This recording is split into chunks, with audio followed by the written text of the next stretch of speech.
Okay, chat. Right. This is not a normal Monday night stream. Okay. Normally I'm sat at my desk. Yeah. Painting some stuff.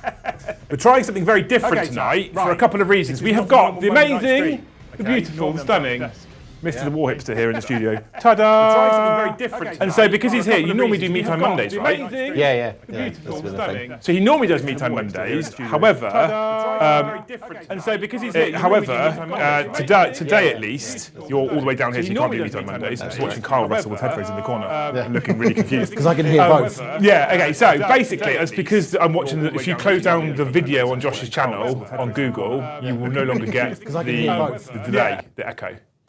Oh, sweet silence. Yeah. So we're trying something new. Basically, what I wanted to do, because he was sacrificing a stream to come here, is I wanted to put this stream out to both channels. So we've used a brand new piece of software, Restream.io, which I've never used before, which allows us to push to different YouTube channels. And there's loads of things it changes. Yes. It's been a bit of a nightmare, but we think we're live to both, and we think we're okay, and we think everything's good. Carl's giving me a big thumbs up. YouTube's throwing errors at us. Everything's getting upset, but Carl's giving us a thumbs up, so we should be fine. Tonight, specifically, is about Age of Sigmar. Tomorrow night will also be about Age of Sigmar. I've told you loads already on our channel at least, because we're currently live to both. Don't worry, we're not replacing 40k with Age of Sigmar, but it's Mr the Hipster's favourite game. We're trying to get into Age of Sigmar, so we thought we'd use this opportunity to play in some fantasy realms. Tonight's not a battle report, okay? We're going to have a hard stop of probably 2 hours, around 9:30. What we're going to do tonight is we're just going to try and learn between us the rules of Age of Sigmar. He knows a lot more about it actually than I do. I know nothing whatsoever.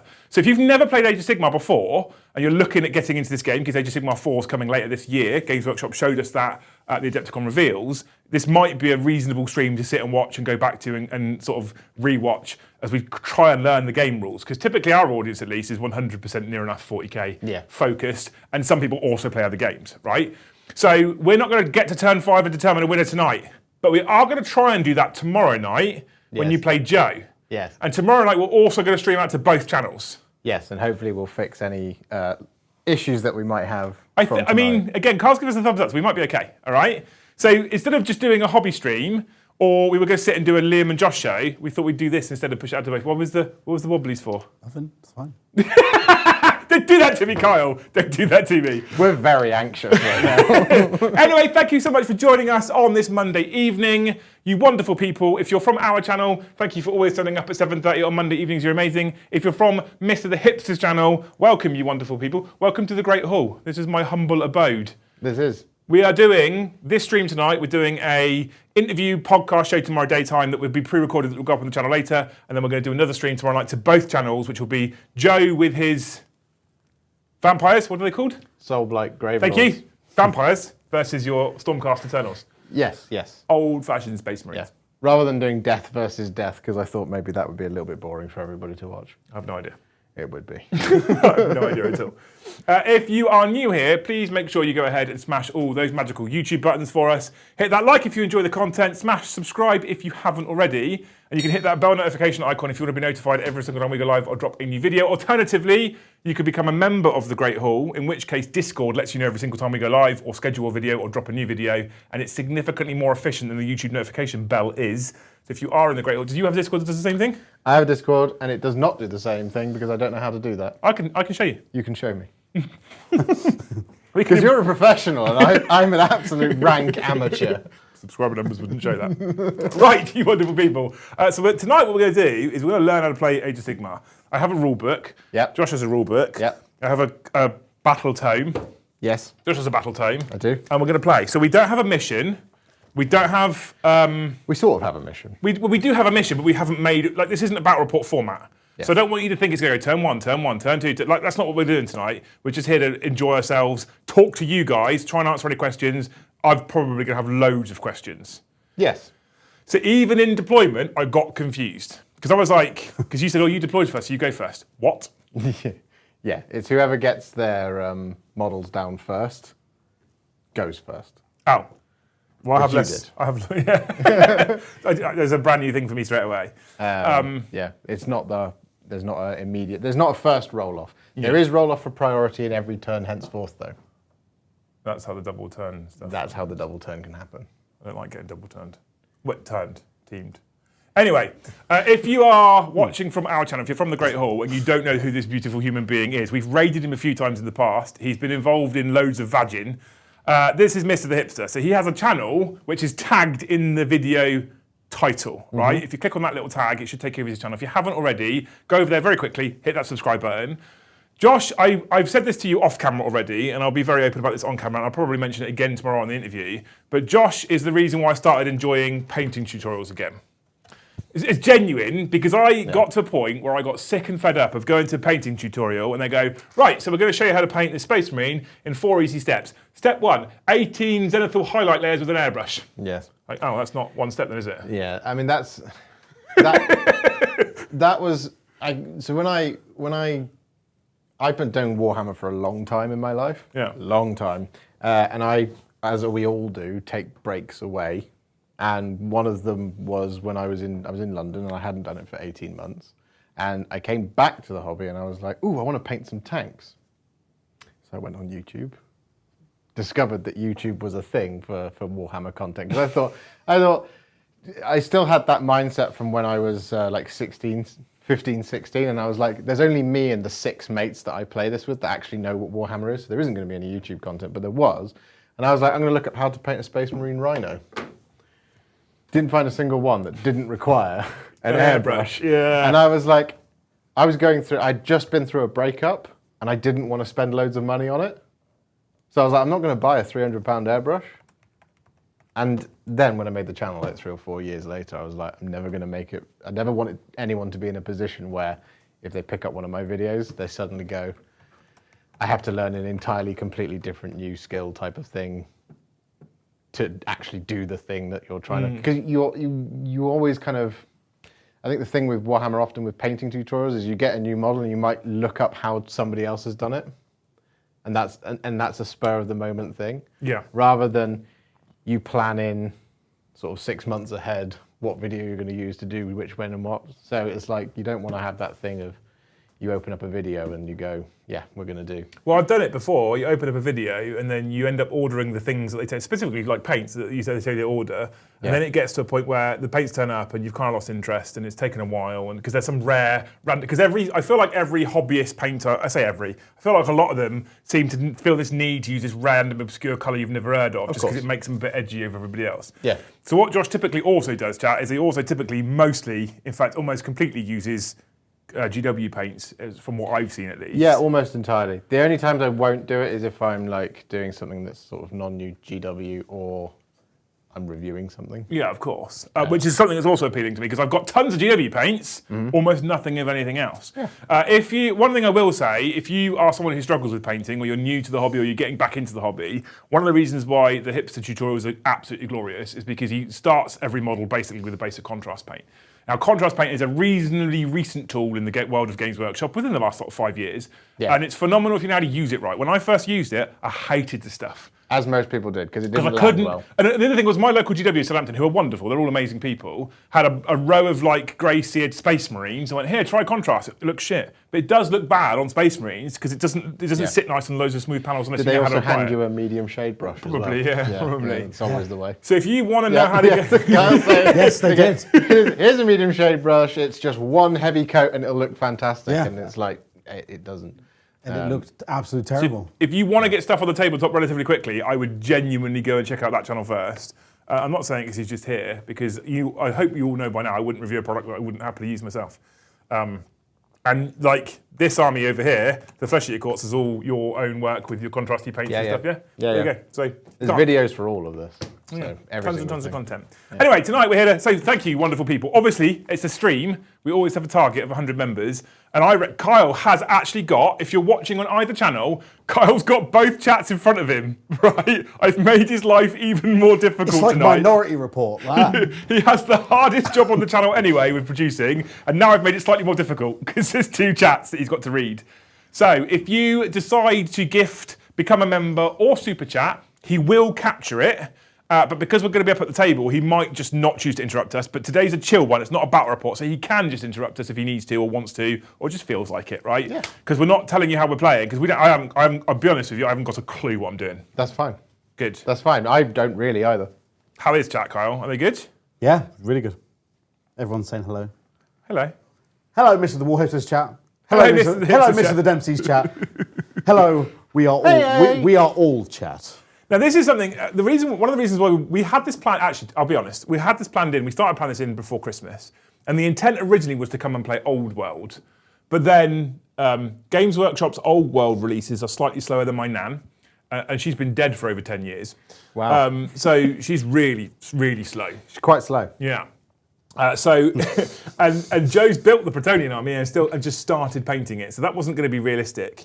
I'm hype about Age of Sigmar. I'm actually incredibly excited about the new version that they've announced coming out as well. I was pitching a tent when I was watching the trailer. So we don't want to throw too much time into this version, but I do want to get a taste for it, and that's what these next 2 days are all about. This is an amuse-bouche. Yeah, it's a starter. It's an aperitif. Yeah, just to get your wet your whistle, Yes. as they say. I think somewhere in Mr. the the world. Kyle's giggling. They're cross-chatting. Like they're starting in one, they're moving to the other, and they're going back. I knew this would happen. They're It's- childish. Yes. They're childish. Before we get started, I just want to go into some of these super chats and some of the memberships we've gone on for already. Please do, Mr. the Kyle. So starting with Warhipster chat, thank you Tay B for your super chat. He said, your tutorial on Magnus and the Lion helped me grow in my hobby. Excited to learn AoS, going to pick it up when the new spear boxes come out. Yes. Yes. The Lion and Magnus. That's some painting. You're a hero. That's you some are painting, an Tay. absolute hero. I mean, the wings alone on Magnus is just... the wings are the funnest part, though. I agree. They're 100% the funnest part. The lion is he's a tricky one. He's a big space marine. He is a big one. Like that, the painting of the armor is not an easy thing to do. And if if my video helped you get that done, then great. Well, especially if you try and go box art with it as well. It's quite difficult. Yeah. Going into the Liam Dempsey chat, Phil, thank you for the 5 good memberships.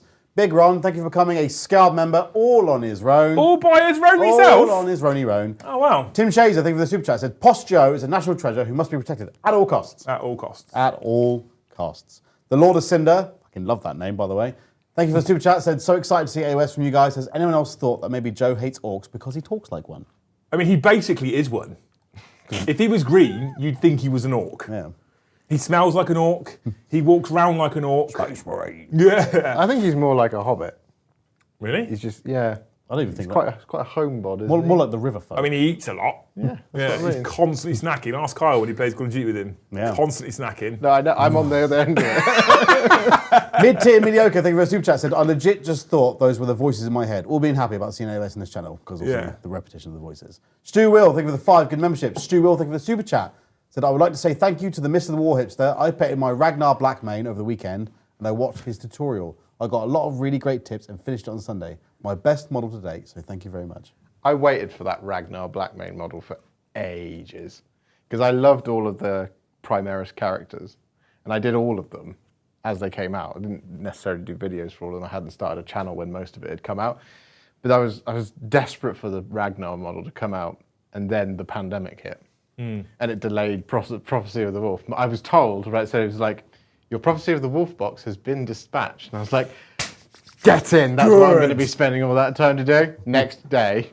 By the way, we're all going into full lockdown. And I got another email, your Prophecy of the Wolf box has been delayed for an indefinite amount. Oh, no. And I was like, oh. Christopher Sanford, thank you for the 5 good memberships. Scooter, thank you for the 5 good memberships. Joe Cole's Only Feet, thank you for the 5 good memberships. And going back to the Warhipster chat, thank you, Joe Cole's Only Feet, for the 5 Warhipster memberships. Thank you. That's a great idea. If any of you who have gifted on my channel already are so compelled and you might have the spare change, think about heading over to Mr. the Warhipster's channel and equaling your donation. It's probably a bit expensive for some people. But if you can, That would be very kind of you. we're here to support Mr. the Hipster today as well. Right, so we've already deployed, but I just kind of did what I did with 40k and I was on autopilot. Yes. So the first thing we did was we picked a mission out of the main rulebook, and this was the did. first moment that I actually got excited, chap, for Age of Sigmar immediately. Now, granted, this is the old rulebook. This is going to change in the future, but I'm hoping, because it will have been written by the same-ish design team that wrote this one, it won't be too different. So the core rulebook actually has three missions. You call them something else. You call them I call battle plans. battle plans in Age of Sigmar. We need to learn the lingo, you see. Should we do that? And then you go to that. Can you pull that up? It'll be upside down. Would it be? Yeah. That would be the right way up. Ta-da! It'd probably be too bright. Oh no, the white balance.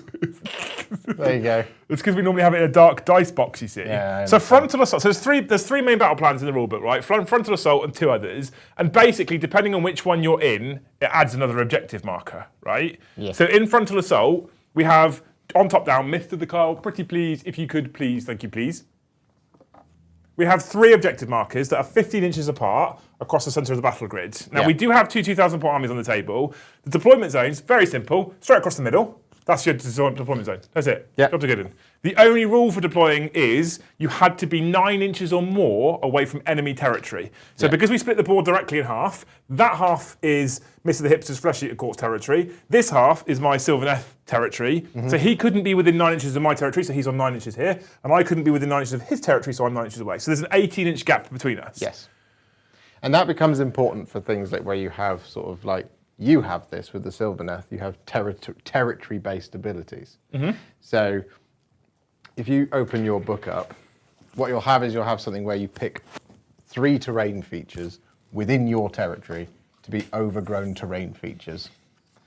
And this is part of your army rule. Oh, is It won't won't really matter, right? Well, I mean, it is quite a fundamental part of how they work. But where was it?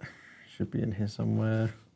the Seasons of Walnut, isn't it? Yeah, so you can pick one of these to be an additional rule for all of it, which we can. Some of this extra stuff we're gonna chin off. We're gonna look at core mechanics, but this is gonna be interesting to know for your battle tome or codex. There, places of power. After territories are determined, before faction terrain features are set up, you can pick up to 3 terrain features on the battlefield that are wholly outside enemy territory. Those terrain features are considered to be your overgrown terrain features. At the start of your hero phase, you can heal 1 wound allocated to each friendly Sylvaneth unit that is wholly within 9 inches of an overgrown terrain feature or friendly awakened wildwood. That would be why the terrain pieces are quite important. All the trees that I'm building at home.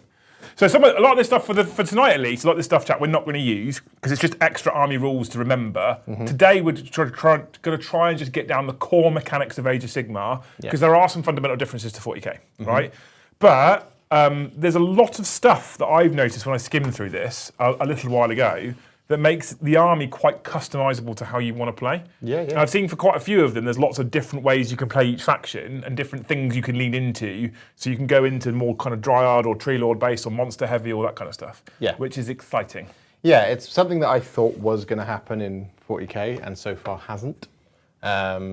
Because, as you say, there are certain things, like, so the way we've built your army, you are a Heartwood army.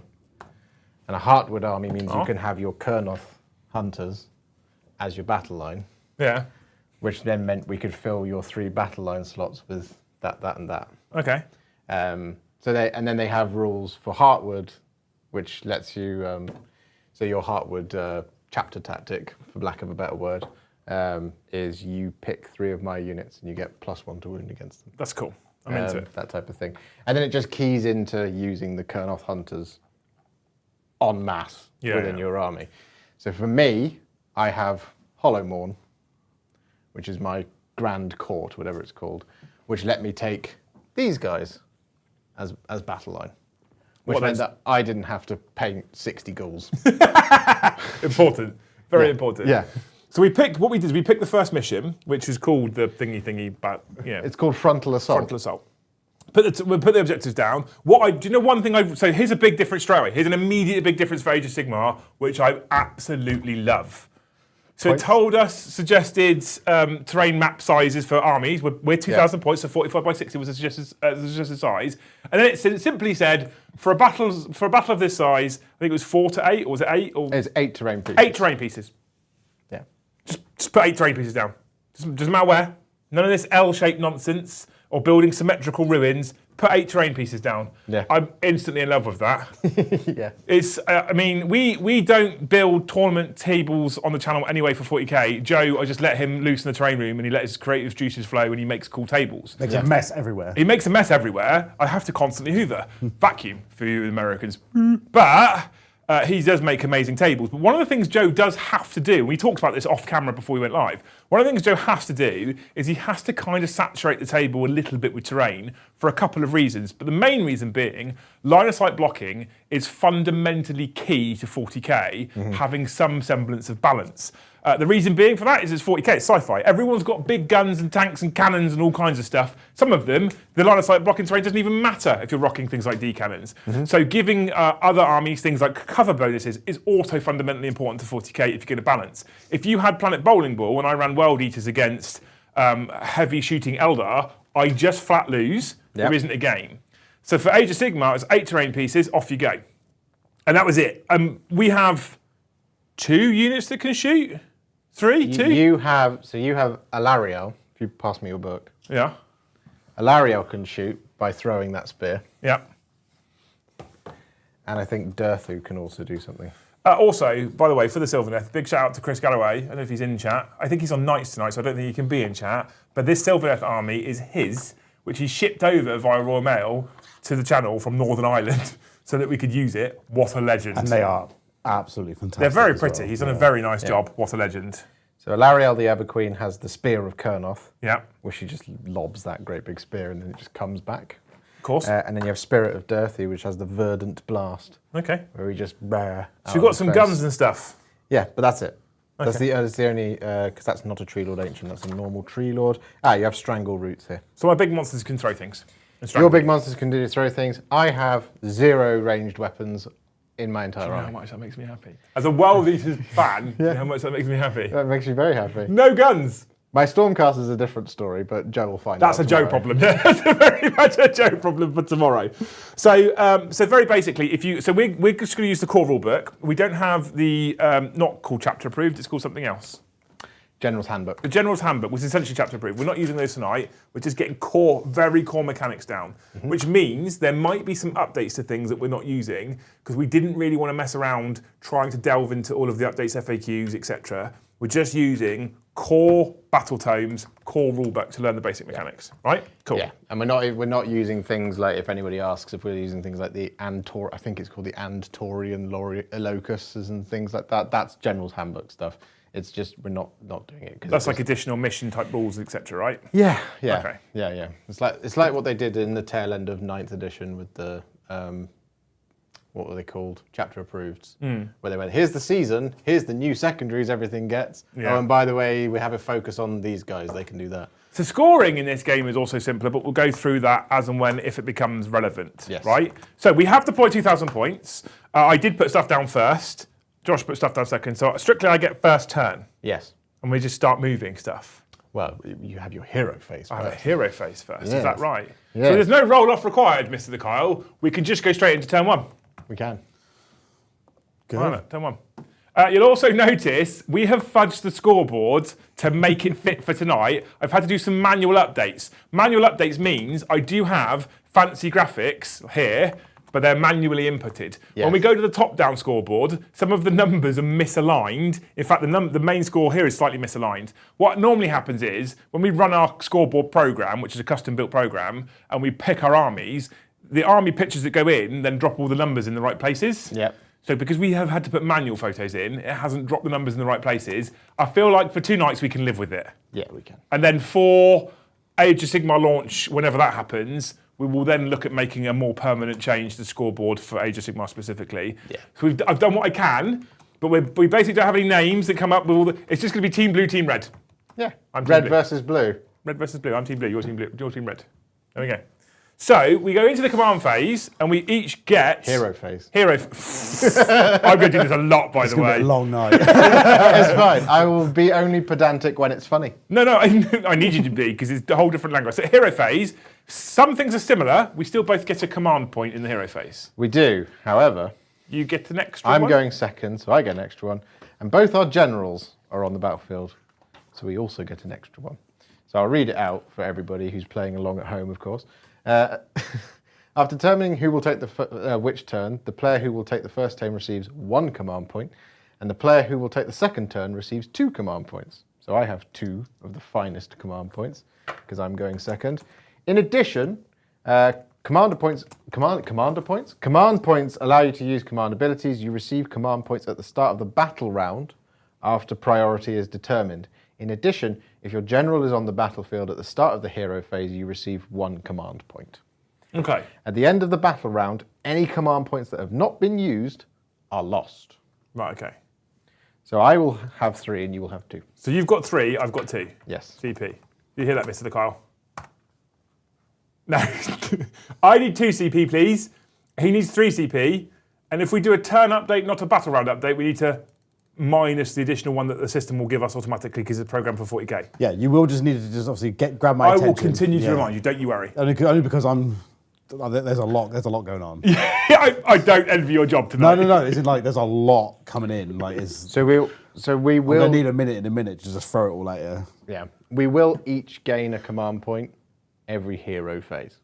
Oh, so that automatic thing's fine. Oh, That good. should be fine every turn. Okay, good. Okay, good. Yeah. Because our software automatically adds one every turn because that's what 40k does. We should be fine, but Okay. if we're not, people in chat can Shout at us. can correct us. They're probably already correcting me anyway. So Age of Sigmar is like 40k in that it has phases, okay, but they are different slightly to what we're used to, okay.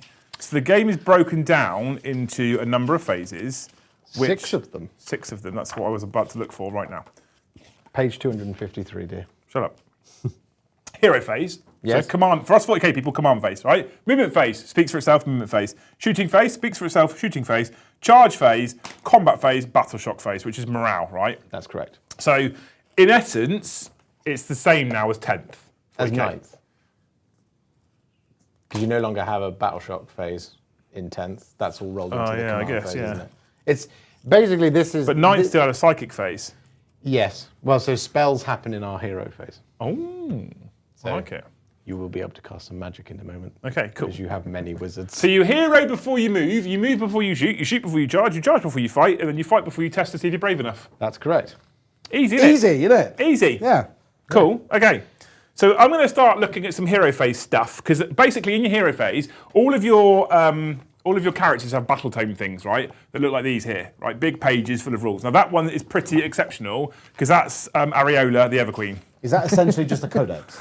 It's Yes. battle tomes of codex, yeah. So some of them are significantly smaller, like the War Scroll Revenants here, right? That's a fancy one. I'm very jealous of that one. This one's smaller than yours by far.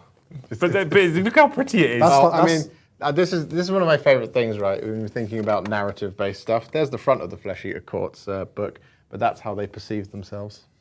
Oh, I like that book. I like that word. It's lovely, isn't it? Yeah. So basically, on each of these data sheets, which are not called data sheets, in Age of Sigmar they're called War Scrolls, right? In each of these War Scrolls, you have a number of things. In the top corner, you'll see a little wheel here, right? That gives you 4 pieces of data. It gives you your move characteristic in inches, how far you can move in your movement phase. Your wounds characteristic, so how much damage you can take before you go to wound 0 and die. Your bravery characteristic, which is for your battle shock phase. And your save characteristics, what you would normally roll if the thing that's shooting or hitting you has no rend. Rend is like AP. In fact, exactly the same as AP, essentially, for 40k, right? Across the top, you then have your weapons. You'll have missile weapons, range attacks, and melee weapons. Melee weapons, right? They're no different. Each one of those will give you a range to see how far you can swing, hit, bash, etc. And they give you a number of things. How many attacks you have, what you have to roll to hit, what you have to roll to wound, your rend, and your damage. So the difference here, the fundamental difference here, with 40k specifically, is the roll to wound. Okay, Yes. so 40k still uses a system where you compare the attacking strength of the melee or range weapon versus the toughness of the model you're attacking. Doesn't exist in Age of Sigmar. You just have a flat wound roll. Okay, Yeah. So for example, if I look at the Guardian Sword here on the Spirit of Dirty, okay, it hits it. What? No, I love this model. Okay. I'll tell you how we can make it more busted as well in a minute. So his Guardian Sword is a melee weapon with a 3-inch range, so you can actually reach things 3 inches away from him, right? It has 3 attacks. It says it hits on a 3+, it wounds on a 3+, it has a rend of -2 and a damage of star, and that refers to a table. So if they have a damage of star, you see this little black blob on the page here, it refers normally to a table below. Interestingly means no matter what I'm hitting, it doesn't matter whether I'm hitting a Cruel Boy, whether I'm hitting a Ghoul, or whether I'm hitting Nagash, I wound on a 3+. Yes. Unless they have a rule that says otherwise. Okay. Underneath that, then you have the table, which depends on how many wounds suffered. This is like your degrading profile in 40k, but sometimes it can make actually things better. So, for example, the Guardian Sword, when I've suffered no wounds, well, up to 6 wounds, is damage 6. Yes. This is a bit horrible. Remember as well, for those folks at home who don't know, damage spills over in this game. Yes. Yeah. I forgot about that. So Durthu, this is why it's important. Durthu can wade into 20 ghouls. In 40k, he'd be able to kill how many attacks? He has 3 attacks. He'd be able to kill 3 of them. Yeah. In this, he can kill 18. I like this already. Yeah. Wow. Angle would be tasty in Sigmar. He would. Underneath then the table, you then have a list of rules, right? Some of them will give you wizard abilities, so magic stuff that you do in your hero phase. Some of them give you hero abilities, and there's lots of other bits. Some of them are just passive, second, like special abilities that happen all the time. Yeah. Some of them give you auras. Some of them give you special rules like fly, that kind of thing, right? There's a lot to take in, but everything you need for the War Scroll is on the War Scroll. Yes. Which is really nice. This is really exciting. I like I'm so excited. This is Kyle. exciting. I'm really happy with At this. the very, very bottom, we have the keyword system, right? One set of keywords: Order, Sylvaneth, Hero, Wizard, and whatever else it is. So this one is Order, Sylvaneth, 3 spirits, Monster, Hero, Spirit of Durthu. Yeah. Some of those keywords give you extra stuff in the rulebook. So Monster gives you access to the monster abilities where you can rampage and stuff like that. The right? monstrous rampages, yeah. Yeah, which I've heard is very good, but I have no idea. They can be. Okay, that's the basic. That's a basic War Scroll. I say basic, the Spirit of Durthu, but that is a War Scroll. If we go into something like a little bit more simple, like what they're called, A dryad. these little guys, the Kernoth Hunters, you'll see that it takes up half a page. It's significantly smaller. You still have the wheel, but it doesn't degrade, so it has no table. You just have a ranged attack and a melee attack, depending on what weapons it's given. And you'll notice with Kernoth Hunters, that up here you say, with Kernoth great bows, with Kernoth great swords, with Kernoth size. So this is something that's new to us in 40k, where they're breaking out the weapon options into separate data sheets, or War Scrolls, but this is not new to Sigmar. This is something that's existed for a while. Yeah. Some of the War Scrolls that I've seen do give you options, but the option is for basically every model in the unit, normally. Yeah, so when I was Typically, looking yeah. through the Seraphon one the other day, literally, if you're putting on the war clubs and stuff, they all have to have that. Yeah, one weapon. exactly. Yeah. So I think we've covered off a War Scroll in essence. Yeah, basically covered it mostly. Yeah, pretty much. Yeah. Some of the keyword stuff, free spirits, etc., is important. One of my favourite things about Age of Sigmar that I've noticed so far is depending on what heroes you take, it can impact things becoming battle line. Same as depending on what kind of detachment you take can affect what can be battle line. Yeah. So certain things you look at it and you go, I don't want to use those units as battle line. Have a look around the keywords, because somewhere it might say, if you take a blah blah character as your hero or whatever, you then can take this thing as your battle line unit. It becomes battle line. Yeah. And that's really important. So the example here for me is Morbheg Knights, which are the Batwings cavalry, the new cavalry from the Flesh Eater Courts army set. They become battle line if general is an abhorrent gore warden, which is It's a general. That's the word I was looking for. Thank you. which is the new Yeah. flying guy with all the keys. So unlike 40k, General, which is Age of Sigmar terms for Warlord, and I'm sorry if you know Age of Sigmar, by the way, I'm really, really sorry, but I'm very, very conscious, specifically for our audience, that we are predominantly 40k. So I'm just trying to convert for people, right? Yeah. So General's Warlord. The difference in Age of Sigmar is when you pick a general, it can impact a few different things. One of those things is it can change what's battle line. It's something that I really want them to bring into 40k because Yeah. I miss it. I miss if you have a captain with a jump pack as your Warlord, then assault infantry become core.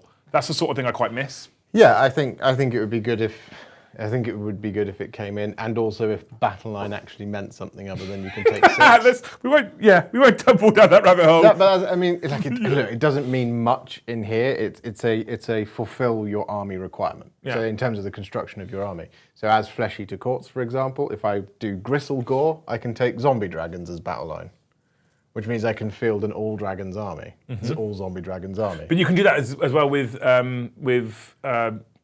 Gold Space Marines.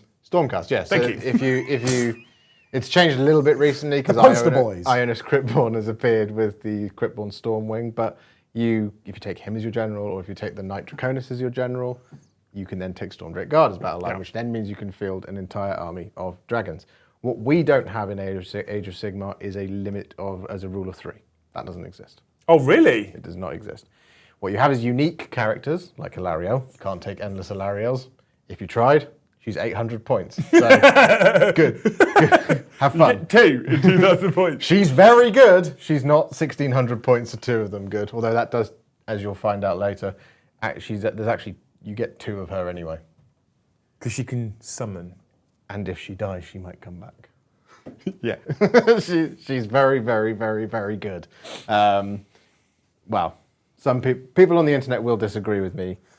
800 points, she's probably too expensive, but anyway, it doesn't matter, it's the minutia. When you have your building your army requirements, it's not, and I hope this doesn't change in AoS 4, but you do still, at 2,000 points, have to have 3 battle line. Yeah. And you have to have 1 character. There are limits on how many characters you can take, and there are limits on how many artillery you can take, and there are limits on how many behemoths you can take, which is why the switching of the keywords for battle line, things like Gristlegore, taking zombie dragons as battle line, means that they move from the Behemoth keyword to the battle line keyword, which is why you can take more of them. Okay, cool. So it sounds really complicated. It's not really that complicated. It didn't seem that complicated for me. Now, I'm going to say this now, right? AoS 4, I'm conscious of what happened around 40k 10th edition, right? I was very positive all around the launch and the pre-launch of 10th edition, and it turned out to not necessarily be their best piece of work, despite the fact that we're having a ton of fun with it. Age of Sigmar, I am slightly apprehensive because some of the language they're using to describe the new edition of Age of Sigmar is quite reminiscent of the language they used to describe 10th edition 40k. Yes. However, I'm remaining positive because they are still 2 separate design studios. Yeah. So my fingers are crossed that when we talk about this stuff and we're getting a little bit lost, a little bit complicated, and we've made it simpler, it's kind of the same, but it's easy to understand is what I'm hoping they've done rather than we've monumentally changed everything. Yeah. Because I don't know how you take a war scroll that we've got now and you actually make that much simpler. Do you know what I mean? Like it's pretty simple already. It's not like, I mean, look, there are, one of the things of course with 10th edition was the simplifying of that generic game speak. So things like feel no pain, deep strike, all that kind of stuff, exploding sixes.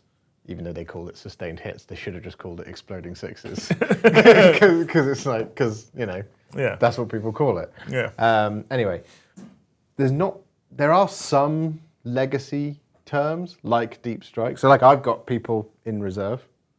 They're circling above the battlefield, but we don't have the term deep strike, as it were. We don't have the term feel no pain. What we have is we have a ward save, which I think some of your guys do. Okay.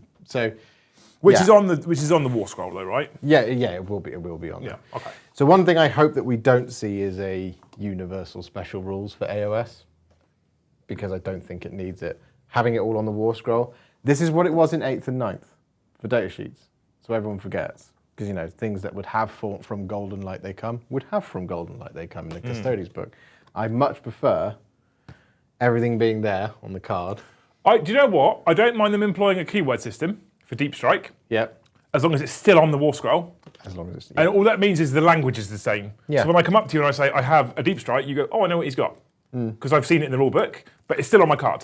So I can still use the card. Yeah. I mean, this is the thing, is like I love so much the narrative of some of the way stuff like AoS does deploy stuff like deep strike. It's not a deep strike.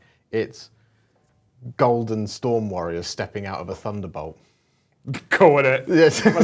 Lightning strikes and in place is just a dude like this, like sup. I'm about to cave your skull. So the first thing we have is a hero phase. Yes.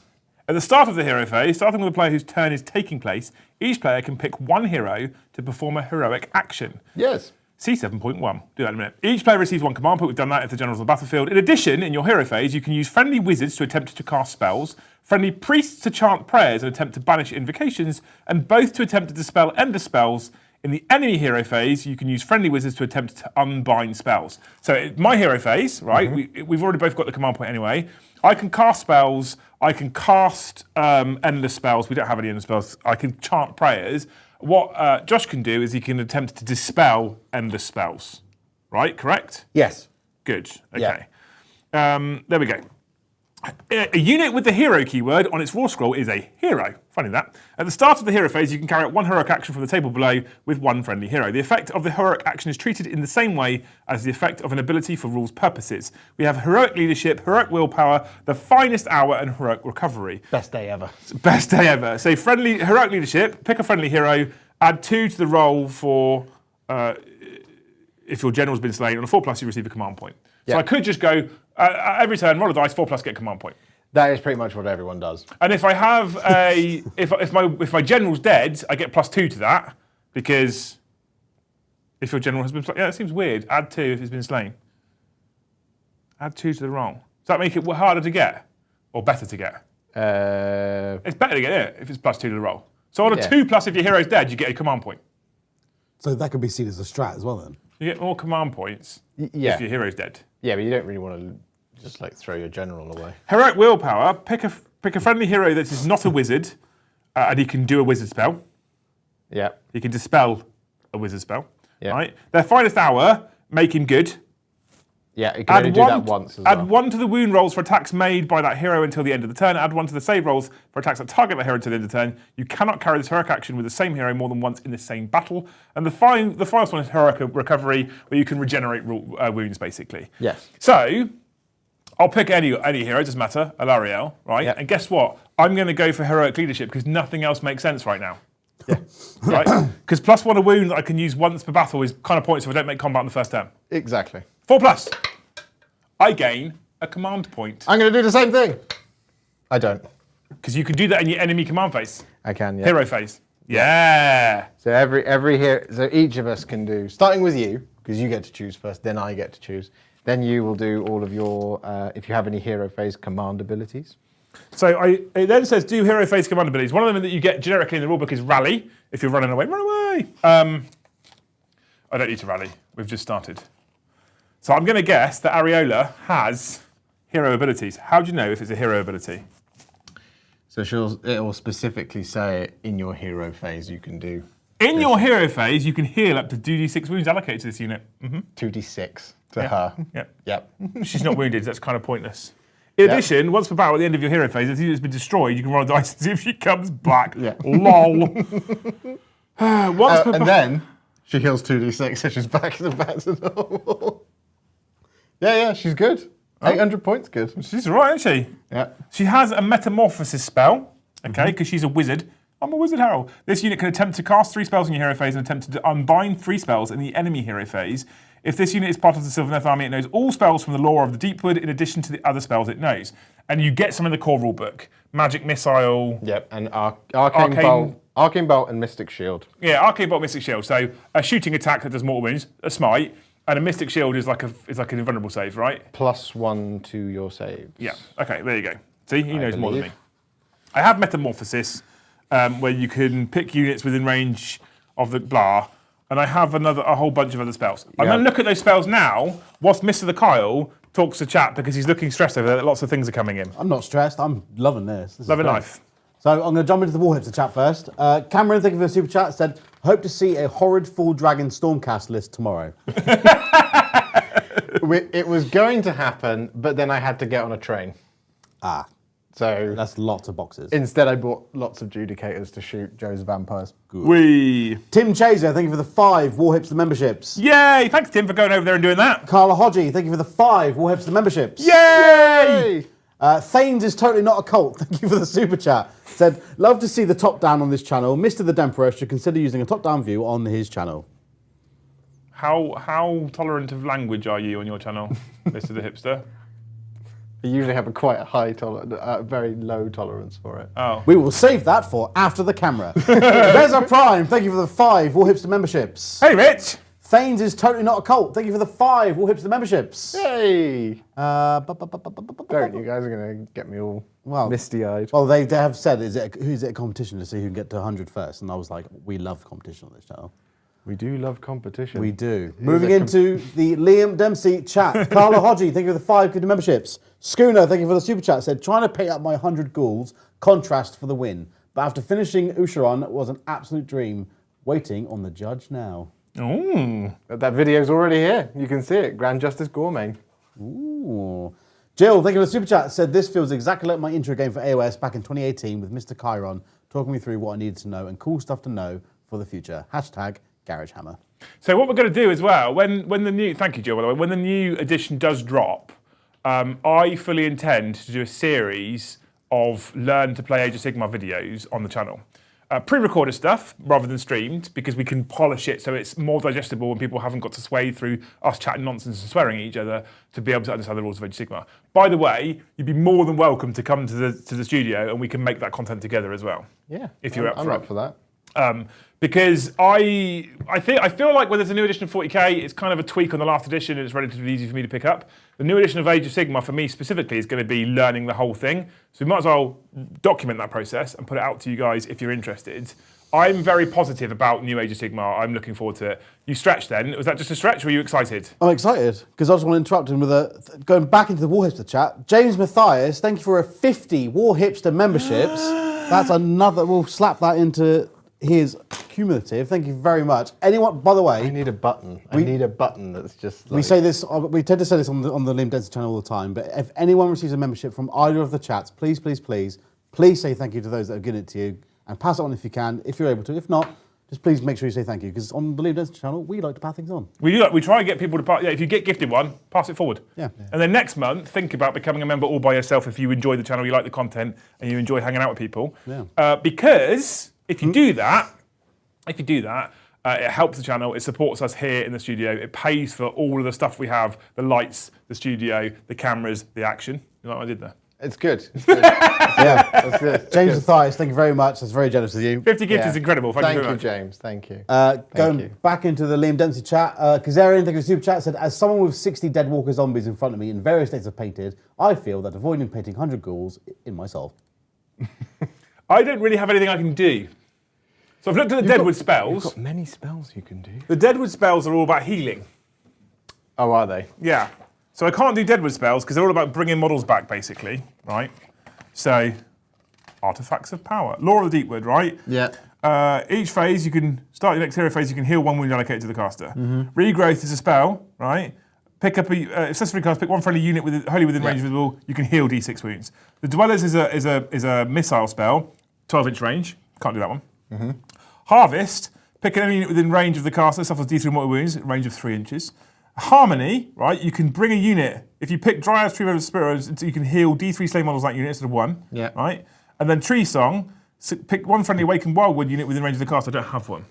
No, that's fine. So why don't you do... Shield. Mystic Shield. Mystic Shield, which has a casting value of, I think, 5? 5. Whoop. And I cast. Yes, who was I had to take a psychic test, chat. It makes me so happy. Who was it on? Alariel. Okay, cool. Why not? She's got +1 to save rolls. For she has +1 to our saving rolls. And then I also have, what do I have? I have Dirthu? No? Yeah, you have Dirthu. I don't think he's a wizard. He's not a wizard, Harry. And then a standard Tree Lord, who's also not a wizard, Harry. Starting movement phase, melee attack, you can carry this monster's rampage. Start your movement phase. Okay, cool. So we're good. That's my hero phase done. Yes. I think. There's nothing I can do. There's nothing I can do. I'm pretty certain. We can go into my movement phase, Mr the Hipster. Each time, okay, yeah, I earn noble deeds points when I do stuff, and I'm not doing any stuff, so that's cool. I'm in a good mood, Kyle. I don't know if you can tell. I'm loving this. This is great. So my Tree Lord, this cheeky chap over here, he can move a monumental, impressive, a stompy 5 inches. Yes. That's my favourite number. One of the cool things about the Sylvaneth, right, is if you just flip back to when we were talking about the overgrown terrain features. Oh God, why would you do this to me? Well, just get you some excitement, right? A little bit further, a little bit this way, further. There we go. So walk the hidden path or strike and fade. Once per turn, at the end of your movement phase, you can pick one friendly Sylvaneth unit that's wholly within 9 inches of an overgrown terrain feature or friendly awakened wildwood. If you do so, remove that unit from the battlefield and set it up again more than 9 inches away from the enemy units, wholly within 9 inches of a different overgrown terrain feature that is more than 3 inches away from enemy units, or a different friendly awakened wildwood that's more than 3 inches away from enemy units. So basically, I could pick up a deep strike. Yeah. In range of a thingy majig. Yeah. So one of the tactics with the Sylvaneth is obviously, as you mentioned, the trees. You bring the trees with you. Okay. You then use spells, which I think the Tree Lord Ancient can do, or there's a artifact in there which lets you just summon another tree. So you can start with a tree, put it here, for example, and you can just summon another tree. You could put it, for example, there. Then you could teleport Durthu from this overgrown terrain feature to that tree and then charge straight in. Are you keeping track? I mean, what I heard is he just solved global warming. Yeah, It just seems like, I was going to say. Exactly. That's what the Sylvaneth can do. But as you say, you have a 5-inch move with him if you don't want to do any of that teleporting stuff. Well, we don't have any Awakened Wildwoods. No. Now, same thing as in 40k, you can advance. In this, it's called run. Is it just a D6? It's just a d6. Can you charge after you run? Not unless it specifically says so on your war scroll. What, not unless it says you can, or unless... I might as well run. No. Just the 3 inches, actually. Just the 3. There you go. Thane's is totally not a cult, honest. Thank you for the super chat. Says, does Liam actually have an army? On an unrelated note, lots of forest terrain on the table this evening. Looks lovely. I made the table. Joe didn't even come today. No. He was supposed to come today just to see Mr the Hipster. And then Joe's lady wife was like, no. And that was the end of that. Bane Roland, thank you for the super chat. It says, for Skaven, thank you very much. For Skaven! Skaven. Skaven, I think, is going to very much be a Mr the Kyle army. You're quite excited about Skaven, aren't you? I'm super excited. I'm so excited. I'm so super excited. I am super excited. I love them. They're so good. Top-down camera complaints committee, thank you for the super chat. Why can't I swear as much on your channel? I want to swear at people. When did Joe wear glasses? Where is Mr. the Warhipster? Good point. Good point. Mr the Warhipster is like an upgraded Joe. Yeah. Okay? He's slightly more kempt. He's slightly better pronounced. He can read, which is a big difference. And his painting's better. Well, And he speaks the Queen's English. Yeah. well. Well. Well. So one thing I'll point out for the folks at home playing along, we have command abilities that we can do. Oh, do we? At various different intervals. Is this something I should have been doing? No, so, well, you can if you want. So you can spend a command point to do a command ability. Some of your war scrolls will have a command ability themselves that they can do, but you do have per phase ones that I can do in your turn and ones that you can do in your turn. Oh, that's exciting. So in the movement phase, there's 2, one for me and one for you. At the double, you can use this command ability after you declare that a friendly unit will run. The unit must receive the command. The run roll is not made for that unit. Instead, 6 inches is added to that unit's move characteristic in that phase. The unit is still considered to have run. So it's an auto advance 6. Auto advance 6. I like that. That's cool. I, if I wish to, can do you can use this command ability in the enemy movement phase after an enemy unit finishes a normal move, run, or retreat. The unit that receives the command must be within 9 inches of that enemy unit and more than 3 inches from all enemy units. You can make a d6-inch move with the unit that receives the command, but it must finish the move more than 3 inches from all enemy units and cannot shoot later in the turn. So you can basically react move. I can do a 1 react move. That's cool. Yes. And an auto advance 6 for every single army, because it's a core rulebook stratagem, essentially, Yeah. is really cool. I'm a fan of it. Yeah.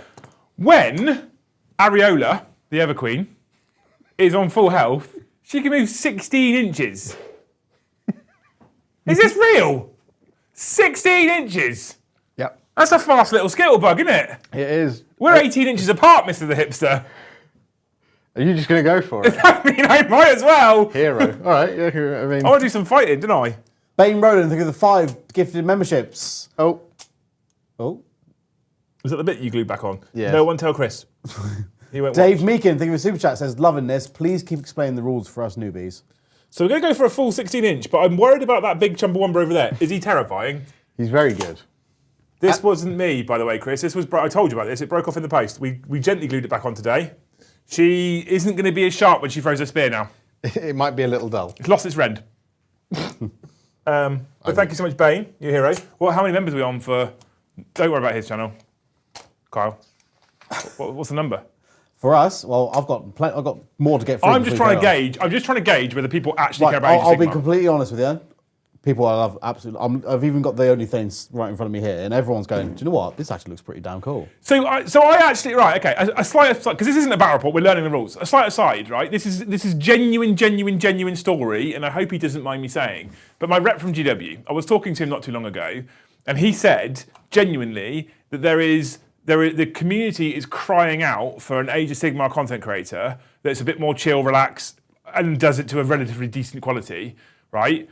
There's a few out there already, but there's nowhere near as many as there is for 40k in general in terms of Age of Sigmar content creators. It's a significantly less popular game for content on YouTube in general. Yeah. Now, it is certainly a space I've been looking at moving into for a very long time. I've told you all millions and millions and millions of times before, I'm a high fantasy over sci-fi person in everything other than my tabletop war games. It's always been the case. But I said to Josh earlier, right, this is straight up, when I started playing, as an adult got back into the hobby, I started playing 40k.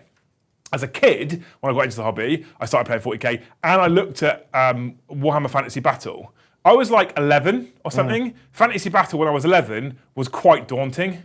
Yeah. It was a lot, right? Yeah, no. It very was, yeah. tactical, very strategic. So I wanted the easier game, and I played 40k at the time. And we're talking editions ago, like third or fourth or something like that. I can't remember when it was.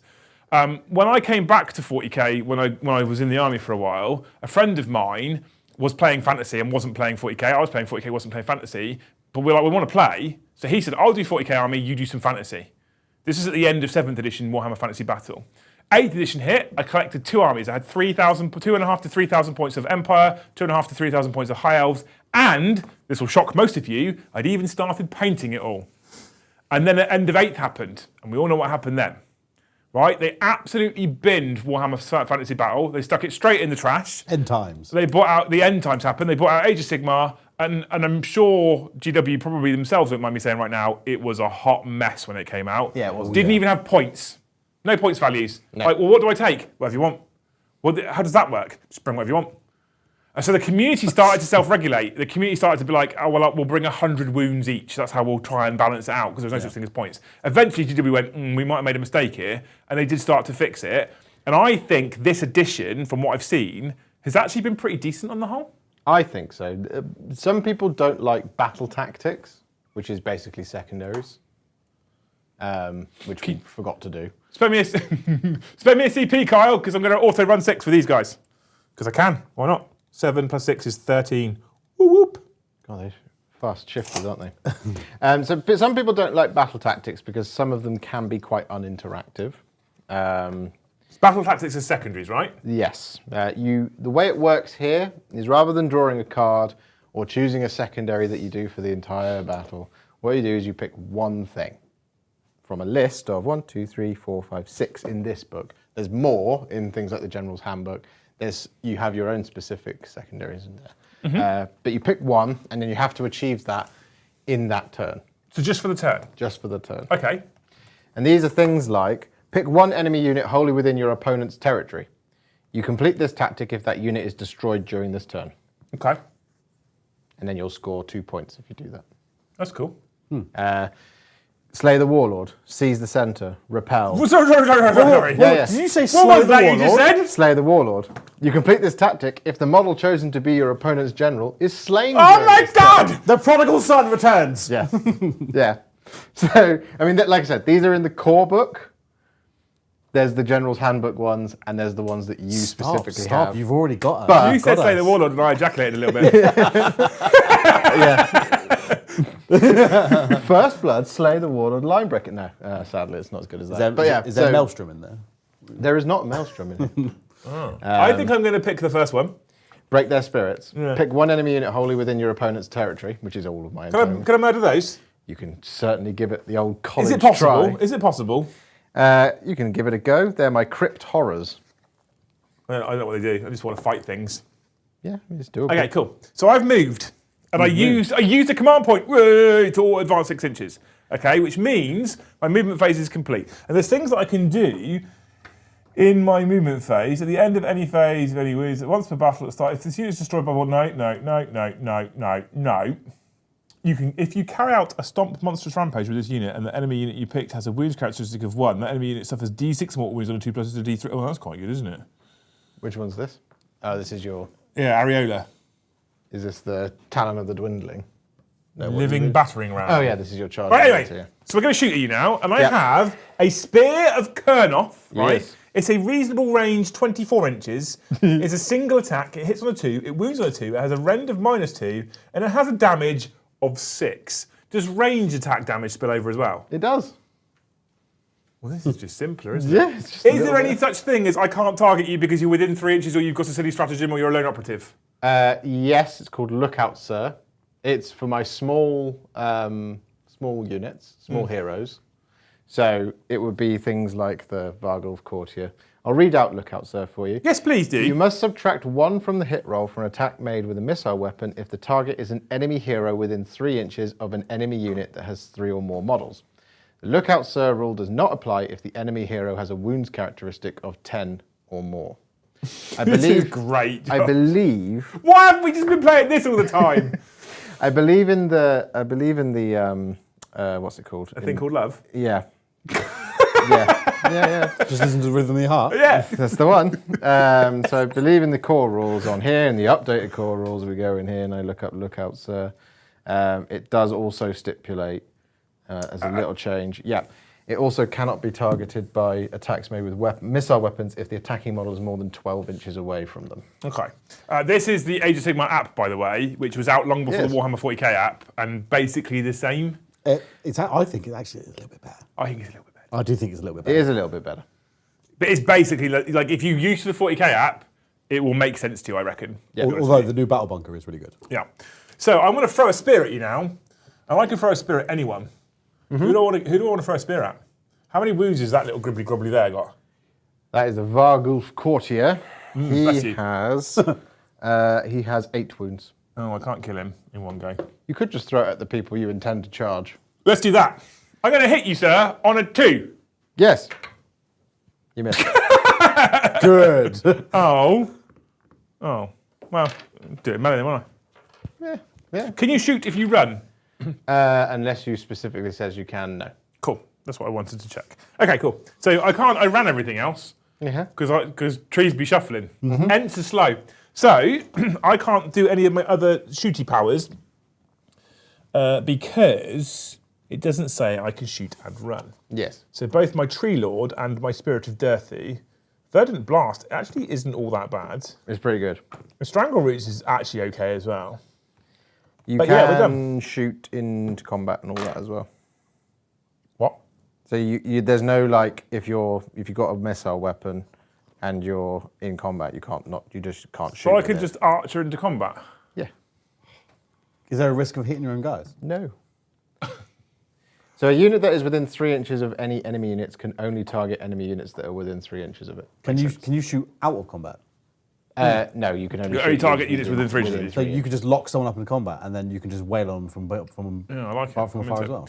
Alariel is going to charge now. Okay. Because we've done the shooting phase. I missed with the 1. Great. But now we're into the charge phase, okay? Yep. Now, you've told me already this is quite different. It is and it isn't. So basically, you tell me that you wish to charge. Yes. You just roll the dice. You don't have to tell me where you're going, who you're targeting, why, what your motivations are. You don't have to do that. You just roll the dice. In your charge phase, you can pick a friendly unit that's within 12 inches of an enemy unit to attempt to charge. You then pick another friendly unit within 12 inches of an enemy unit to attempt to charge, and so on, until you have attempted to charge with as many units as you wish. A unit can't attempt to charge more than once in the same phase. When you attempt to charge with a unit, make a charge roll for that unit by rolling 2d6. You can then make a charge move with each model in that unit by moving the model a distance in inches that is equal to or less than the charge roll. The first model you move in the unit attempting to charge must finish the move within half an inch of an enemy unit. If this is impossible, no models in the unit can make a charge move. Doesn't tell you have to declare a target. Nope. And then gamble. Yep. So you can think to yourself, there's a unit within 4 inches there. There's a unit 9 inches over there. I really want the 9 inches.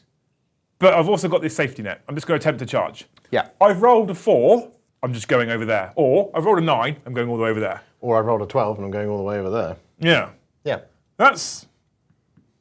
You can use the following command abilities in the charge phase. Forward to victory. You can use the command ability after you make a charge roll for a friendly unit. That unit must receive the command. You can re-roll the charge roll for that unit. So everyone has reroll charge. You can use this command ability after you make a charge roll for a friendly unit. Okay.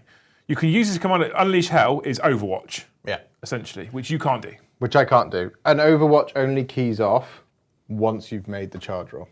And Forward to victory only keys off once you've made the charge roll and failed. Yeah. So I am going to just roll a charge roll. Yeah. Because I don't need to measure it yet. We've got a 7. Devon. Yeah. So you can go. You could go there or you could go there. Choice is yours. The choice is mine. You did pick them to kill though. I did pick them to kill, so it makes sense to come over here. Otherwise, I won't get to my battle tactic, aka secondary, that I select every turn rather than locking myself in right at the start of the game and go, damn, I picked bad ones. Bingo. Love it. I'm actually already a fan of this. I hope that I need to speak to GW because I need the new edition to not be too different. Hey guys, could we just not? Because if I'm like, oh, I love this new Age of Sigmar, they go, here's a new edition, it's completely different to the last one. I'm like, oh shit. Right, so I have 2 melee weapons, right? Yes. So now we're going to go into combat phase. Right, we've made our charge. We've looked at our command abilities. We're going to go into the combat phase. In the combat phase, the players alternate picking a friendly unit to fight, starting with the player whose turn is taking place. It'd be me. Yes. So if we had multiple combats, and it's your turn, you would pick, then I would pick. You would pick, then I would pick. it's not like I charge of everything, I go with everything, you lose all your models, and then you don't get to play. That's exactly correct. This is made by people that like tabletop war games. Yes. Yeah. When it is your turn to go, pick a unit to fight. You must either pick one eligible friendly unit to fight, or you must pass. A unit is eligible to fight if it is within 3 inches of an enemy unit, and it is not fought in that phase, or it has made a charge move in the same turn, and is not fought in that phase. You cannot pass if there is a friendly unit that is eligible to fight. When you pick a unit to fight, you can make a pile-in move of each model in that unit, see 1.2.2, and then you must make combat attacks with the models in that unit that the unit has fought. Okay. A pile is up to 3 inches. When you make a pile-in move, it must finish the move no further from the nearest enemy unit than it was at the start of that move. So you can actually just use it, but you can't be further. Okay, well, I'm good. We're fine. We'll stay where we are. you could do 3 inches Shuffle along. as a direct across. Yes. As long as you're no further away, you're all good. After you've made the pile-in moves, you can make combat attacks with each model in the unit within range of an enemy model. See 13.1.2.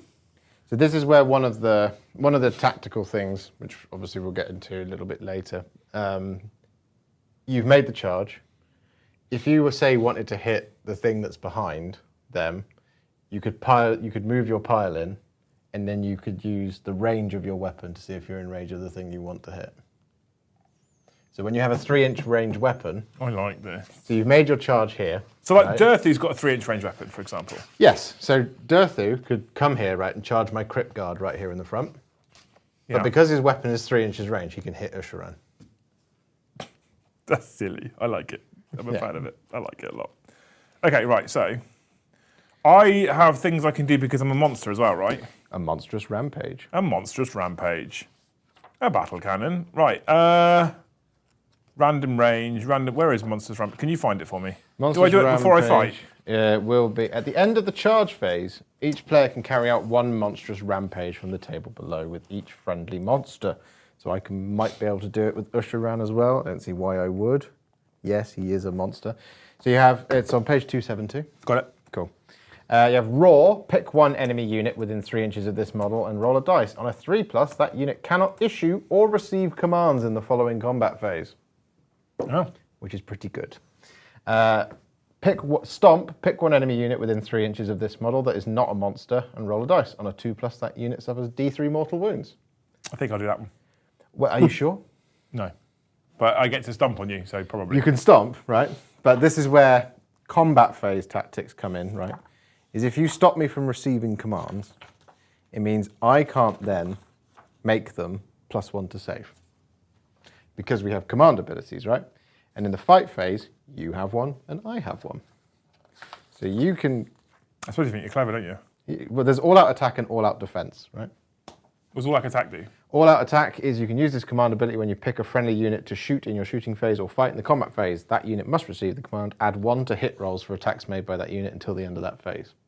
More like that. All-out defense, you can use this command ability when a friendly unit is picked as the target of an attack in the shooting or combat phase. That unit must receive the command, add 1 to save rolls for attacks that target that unit until the end of that phase. Okay, so the other 2 rampages we've got is a Titanic Duel, where you pick another monster and fight it, and a Smash to Rubble, which is to do with terrain features.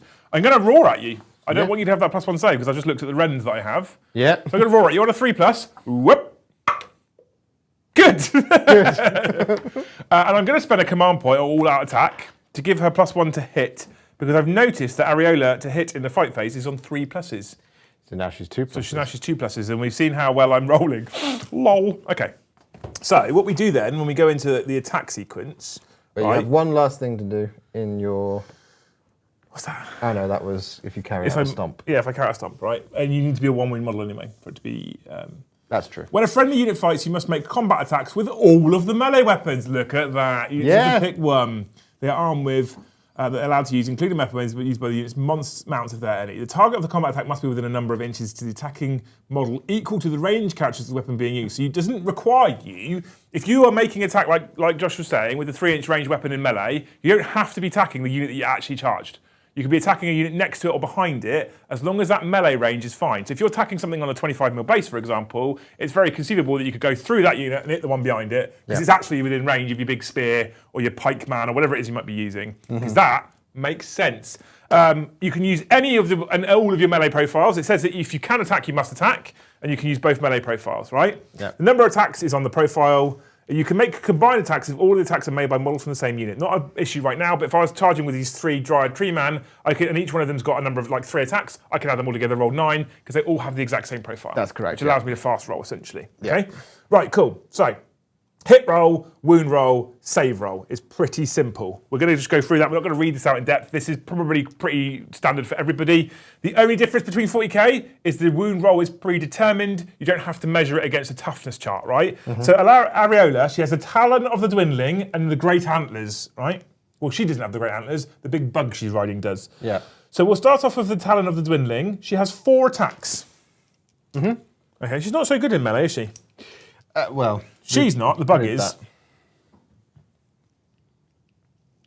At the end of any phase, if any wounds inflicted by this unit's Talon of the Dwindling in the phase were allocated to an enemy model and not negated, and that enemy model is not been slain, roll a dice on a 6+ is slain. That's pretty dirty, isn't it? So she has 4. It says I've got 4 attacks. She has 4 attacks. Simple as that. It says I hit on a 3+, but I used all-out attack as a stratagem. So, command ability. So I hit on 2+. Good! That's why, Josh. That's why we spent the command point. Okay, so she's hit you twice. This isn't flat. This is your problem. I don't think it matters. Josh has been here one day and he's noticed how the dice box. That's a Josh problem, a Joe problem. Right, so it's a wound of 4+. It doesn't matter what your toughness is because you don't have a toughness. That's correct. Cool, so 4+. We did one! We did one, chat! Okay. The rend is nothing. Yep. I have a save of 5+. A fail. How much fail. damage is it? It's 1 damage, Okay. but there's that risk at the end of the fight phase, if it's not died, Yep. it could die. Yes. Okay, cool. We then have the Great Antlers. So the bug is now going to headbutt you. It also has 4 attacks, Mr the Hipster. It normally would hit on 3+, but all that attack applies to the model, so I hit you on 2s. Yeah, I also need to just check one thing about ward saves. I don't think you do them in the same. I've hit you 4 of the times.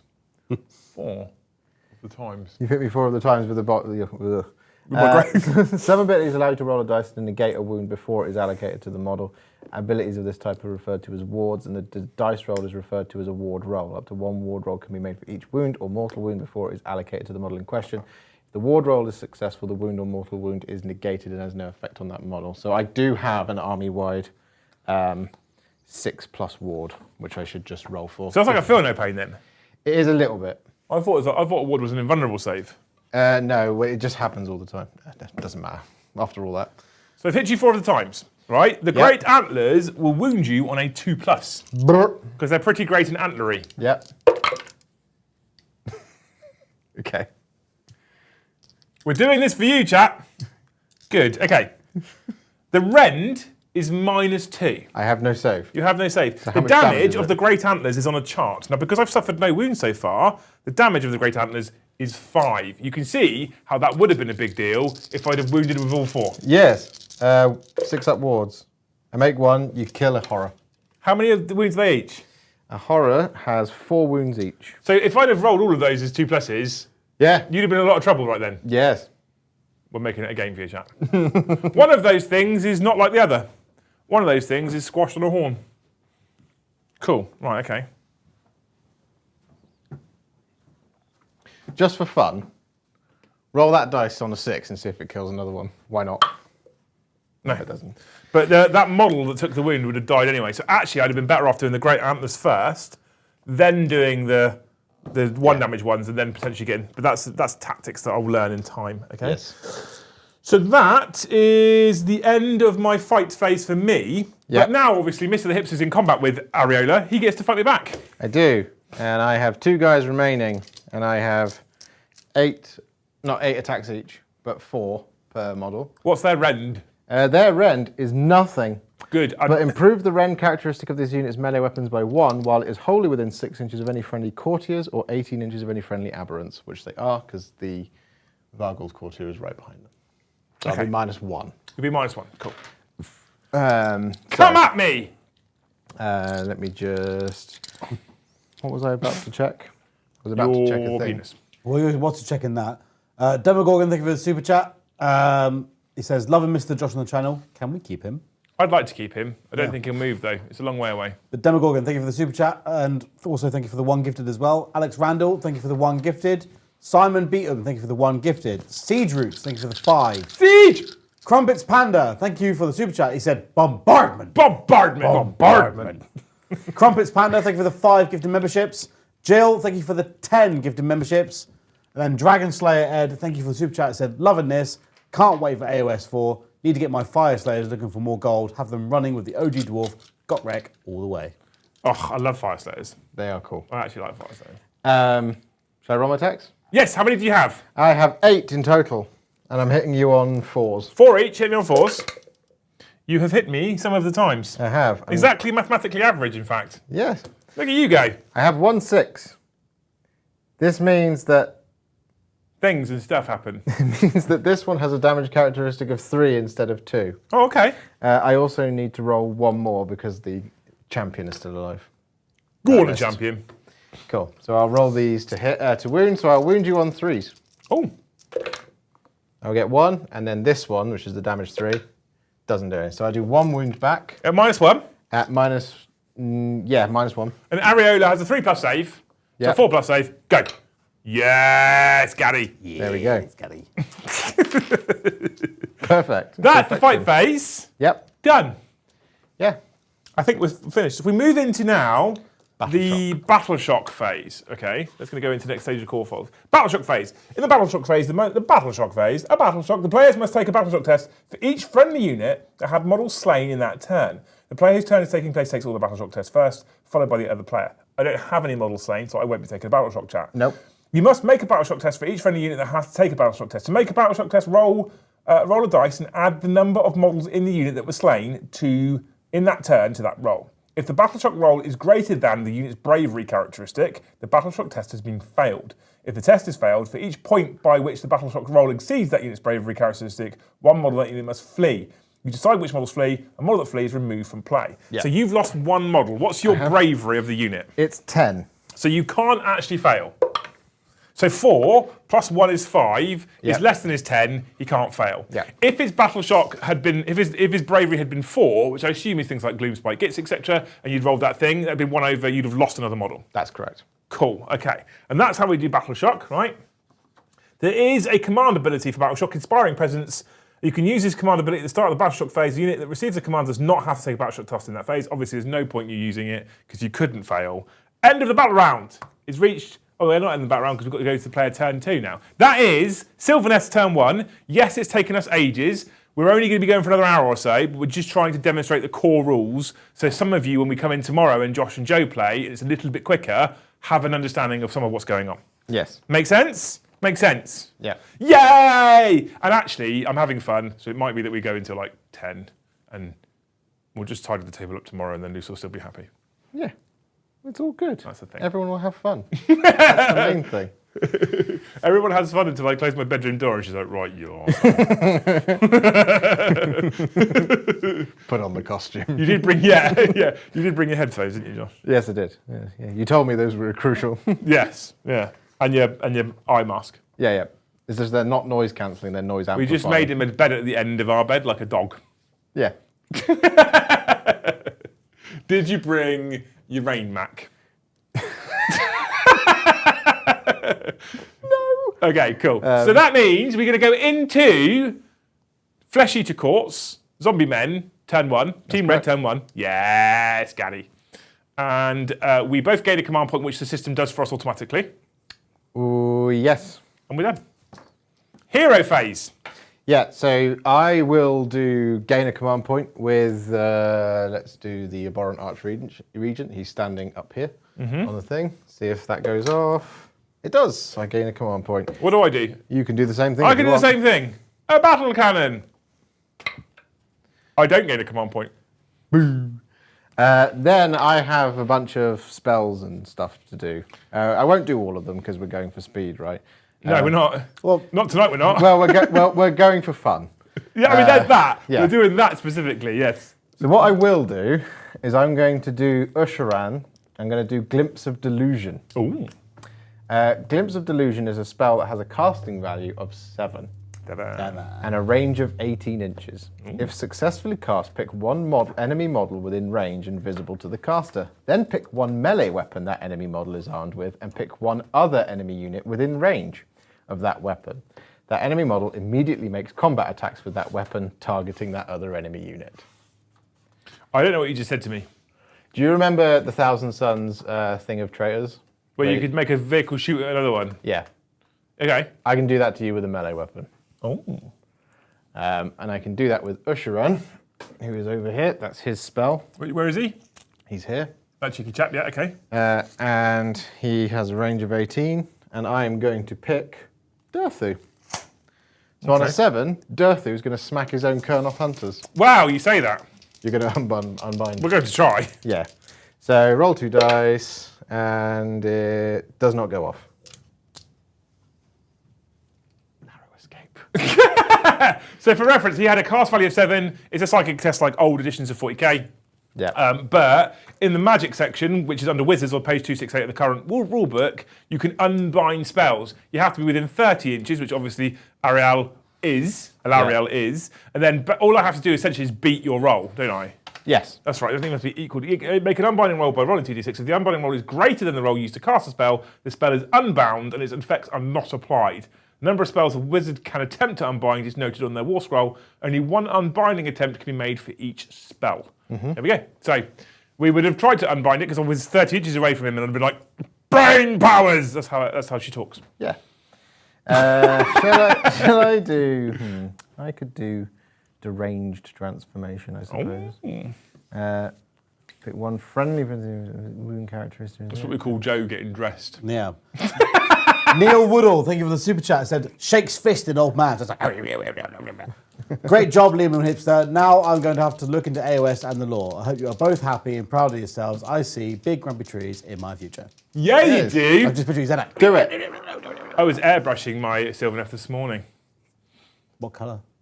Brown. I saw that in the phase. I'm like, what colour are you going? What are the phanes? Have you seen a tree? I think it was Richard. I love all of the phanes. I think it was Richard who said, what scheme are you going for? I was like, have you seen a tree? I go for that Brown. So I'm going to do deranged transformation, and I am going to do it on the crypt horrors, who you just hit. Oh. This means that they will gain 2 inches to their move characteristic, but also more importantly, +1 to wound rolls. Ooh. This goes off on a 6. A casting value of 6.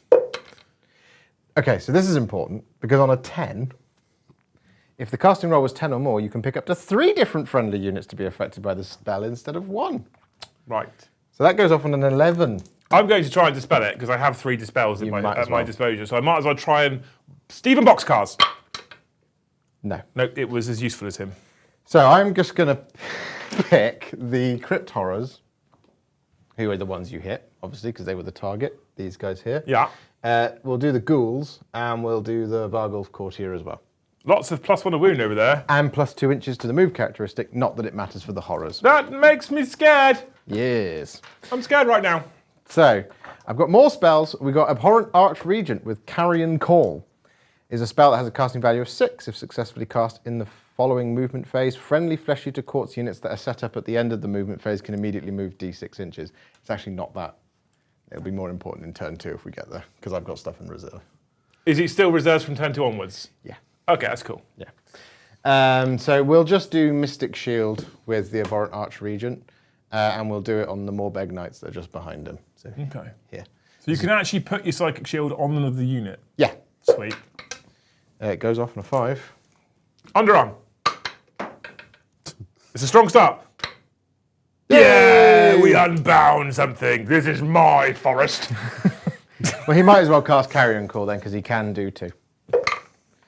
It goes off on an 8. Or does it? Ray! You just want to dice. Oh, it does, yeah. So the reason that's important is for me, that means I generate things called noble deeds points. That's how I get stuff for my army list, but again, not entirely important for this game round. It does mean I can super power up at certain times with something called feeding frenzy, which means everything can gain +1 attack. Oh, Yeah. Carl, there's 41 messages in the Anythings. I know. Oh dear. Are they excited about Age of Sigmar? Apparently so, there's 41 I mean, messages. bear in mind, I'm keeping an eye on chat, and chat. Yeah, chat. And yeah, they Chat. look at things. They're all super excited. Chat. The Abhorrent Gore Warden isn't here, so he can't cast any spells. I don't have any other spellcasters around. Round, I get around. So it is now time for my... It is time for your movement phase. Whoop, whoop. Demogorgon, thank you for the 1 Warhipster membership. Oh, Hero. That's right, we got one out of them too. do you want to let me down, chat? What an absolute lad. If anyone's got anything they want to ask anyone on the show tonight, all you've got to do is throw it on the super chat as well. I hate how the scoreboard doesn't line up when we haven't used the proper army from 40k. It really makes me angry. I mean, do you know what you could do? Just not look at it. I could. This is a fun night, Liam. It makes me itch. I mean, I was looking at it just a minute ago like, It really makes me itch. But this is the best I could do today with what we have. So I do believe I cannot move within 3 inches of you. So I Right. have to be able to fail the charge. Oh, really? That's cool. I believe that's the case. So you can't make it an unfailable charge? Yeah. Titans are in the chat, by the way. Titans? Yeah. The Titans? Of tabletops. Which one? Tabletop. Does it just say Titans? Tabletop Titans. Oh, it means it's Adrian. Hey, Adrian, miss you. I haven't spoken to him for a while, actually. And we need a call. It's been too long, Mr. the Adrian. It's been too long. Call me. Call me. Normal move. Units cannot move within 3 inches of enemy units when making a normal move. So you can actually make it a failable charge. I'm Yeah. into that. Yeah. I'm actually really into that. That's pretty good, isn't it? This is genuinely quite interesting. The reason why I find this quite interesting, whilst Mr. the Hipster's movement face chat, is because this is made by the same company that makes 40k, right? No, I'm being serious now. Though. Yeah. Genuinely, truthfully speaking, this is made by the same company that makes 40k, but interestingly, it's made by a different studio. So in the main design studio for their main games, and their main games being predominantly 40k and Age of Sigmar, there is 2 separate design studios that works within that specific team. One works on 40k, one works on Age of Sigmar, right? And then you've got specialist games, which is who do things like Horus Heresy and Old World. Now, what's interesting is, although they are working for the same company, they seem to, at least in my opinion, there seems to be a very different ethos in how these games are built. Now, there might be a number of reasons for this. I suspect that part of the reasoning behind it is also because Age of Sigmar does lack a significant amount of shooting. So, for example, if you allowed every unit to be able to move within an unfailable charge range, it's kind of GG's at that point, right? Because you just make your charges everywhere. But it does, there's things that are in Age of Sigmar that I was like, when they started announcing simplified but simple from 40k for 10th edition, I was like, ooh, we're going to get the simplified version. And then they just kind of didn't really achieve that. So damage spilling over, for example, was one that I was genuinely hoping would happen in melee. Yeah. I wasn't so fussed about it in range, but in melee specifically, I was hoping for damage spilling over. I'm going to go for a journey round to the other You're side. more than welcome. We've got top down on. But yeah, it's interesting that you have the same company that seems to have 2 different design ethoses. The other question you could ask is that intentional? So is it more intentional now, for example, that 10th edition 40k is kind of their tournament-focused tabletop game, and maybe Age of Sigmar, and this is the impression I'm getting with what we're looking at anyway, is kind of more of your beer and pretzels game. Do you know what I mean? Like that might be an intentional design. They might be doing that on purpose. Like AoS is a little bit more chill, a little bit more relaxed, a little bit kind of simpler. If you've had 10 beers, you can probably still play. Yeah. Some of the nuances of 40k in 10th edition, I feel like, especially for playing at an event, you can't really have 10 beers and you need to concentrate on what you're doing. Yeah. You know. Interesting to know what chat thinks. Especially a lot of our guys in the channel that are watching this right now have probably not played or thought about playing Age of Sigmar. More than I thought, to be honest. A lot of them are talking about it. And a lot of them... Okay, so I've wanted to bring Age of Sigmar to the channel for a very long time because I like I said to you already, I'm more high fantasy than I am sci-fi. I've always been very cognizant of the fact that we have built a brand and a channel based on Warhammer 40k, and that our audience are very 40k people. And the last thing I want to do is murder my own algorithm or turn a lot of people away from the channel because they go, oh, he's an Age of Sigmar channel now. Some channels, historically, have made decisions where they've ditched 40k or they've ditched a gaming system and switched hard or pivoted hard into different systems, and it normally doesn't pay dividends. It's quite rare that their support continues at the same level it was before. It definitely takes a dip, and then it perhaps takes some time to build back up again. Now, with the studio in tow, we really can't afford to take that dip because that would murder us, quite frankly. So it's one of those things I've wanted to bring, but I'm kind of like, I don't know how to do it, I'm not sure. So bringing Josh in was a perfect opportunity to go, you know what, we're going to give it a go. And I feel like now we have the studio and we have the creative space in the studio, AoS version 4 is the perfect time to try and make it work if we're going to try and make it work. Do you know what I mean? Yeah. And also, there's another big bonus as well, and it's you, wonderful person, sat over in the deck over there. Because I have another person, part of the channel, who's local. So if we want to make extra content, Joe hasn't got necessarily drive an hour and a half to do it. You know, there's things we can probably create, just the two of us, for pre-recorded content. I mean, yeah, we can just throw some dice with the camera, can't we? Yeah, on a Saturday, for example. Yeah. Because if you're free, you're down the road, it's going to be easier to make more content if you're up for it. I'm always up for it. Always up Martin Waller, thank you for the super chat, said, loving the AoS content. Learning the game has totally changed my enjoyment of the hobby for the better. I want to play on that board. Oh, thanks, Martin. Well, you're welcome to. So Martin's the person we're going to get in to do a talk show with, and we'll get him to play some Age of Sigmar as well because he's mad for Age of Sigmar. Martin's story is a story that I've heard incredibly commonly since 10th edition. Yeah. There's a number of people who were 40k people, and this is another thing that's piqued my interest in this. A number of people that are 40k people that when 10th editions come out, then they've made their own personal choice where they don't particularly enjoy 10th. That's fine, not every game's for everyone, that's just a fact of life, that's always going to be the case. And they've pivoted away from 40k into Age of Sigmar, and I don't know a single person who's made that choice and gone, it's also terrible. Like every single person has gone, oh, I'm really enjoying this, it's fun. And Martin's one of those. One of the things that I think is really incredible about Martin's story, I hope he doesn't mind me sharing this, he's put it on social media, so I feel like he'd be okay with me sharing it, is not only did he change from 40k to Age of Sigmar, but he's also managed to get his wife involved.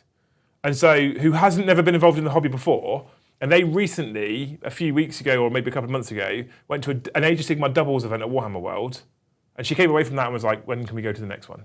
Nice. Now, I think that's really cool. That is really cool. That's really cool. If you get your other half involved, she's painted her own models.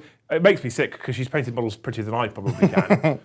But she's had a good coach. But getting her involved, I can't imagine trying to get Luce involved in 10th edition 40k.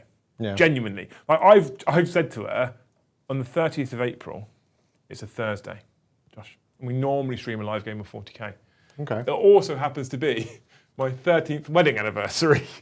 So I have two choices. Choice number one is I take the night off and we go for a nice fancy meal. Mm-hmm. Choice number two is I play loose on stream. That one. That's the way I'm trying to go, but I think she's having none of it. Pretend that it's a romantic candlelight Please, dinner. please, let me produce that. Please, I would love to be here for that. As long as you put like candles there and candles there. I hope she's not watching this. You can produce that, Kyle, if at the same time what we can do is we can use our little kitchen to make some kind of weird fancy three-course meal, and we could bring the courses out during the stream. I would wear the outfit, I'd be like, la la la, la la la. Yeah. Like, see, it is a meal. Look, Carl's been cooking for us in our air fryer. Bon appetita. Right, Mr. the Josh, you've done some moving. I have. I'm afraid. I don't. It's my shooting phase now. Oh. I don't have any shooting. Oh, yeah. So it's now my charge phase. Okay, good. So I'm going to start left to right. I'm going to charge with the Morbeg Knights. You've got 9. That's a 9. Rob's favourite number. Where would you like to go? I think we'll go. All the way round? No. To my tree pool? We're going to go like this. That's tree people. Your tree people. Oh, the tree pull. Yeah, exactly, see? So many. That's a Sylvaneth song. So You can hear it whistling through the woods. what's the range on these? 17. No, as in the weapon range. Oh. Kurnoth Hunters with great swords is a 1-inch range. Cool. Just 1 inch, actually. I just need to make sure that you're 3 inches away, because otherwise you can let them to just pile in and hit me. Sounds like a good Tuesday night. Because you would be within range. Love a And good you're not 3-inch within pile in. range now, so you can't do it. Talking about anniversaries, I love a 3-inch piling. Royal Decapitator, who's this guy, just in here, I knocked a tree over. he's also going to charge Is he?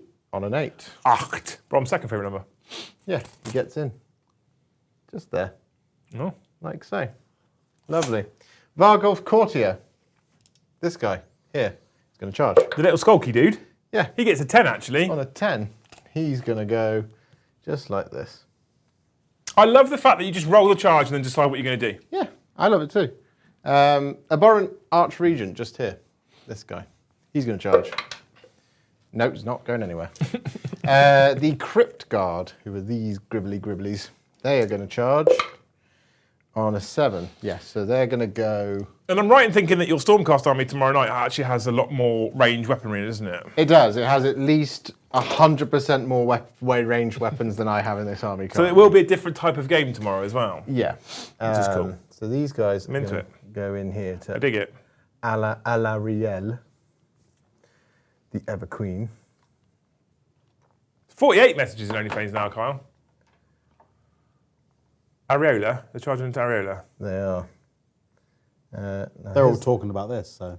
The question is 17. Usharan the Summer King 42, meaning of life.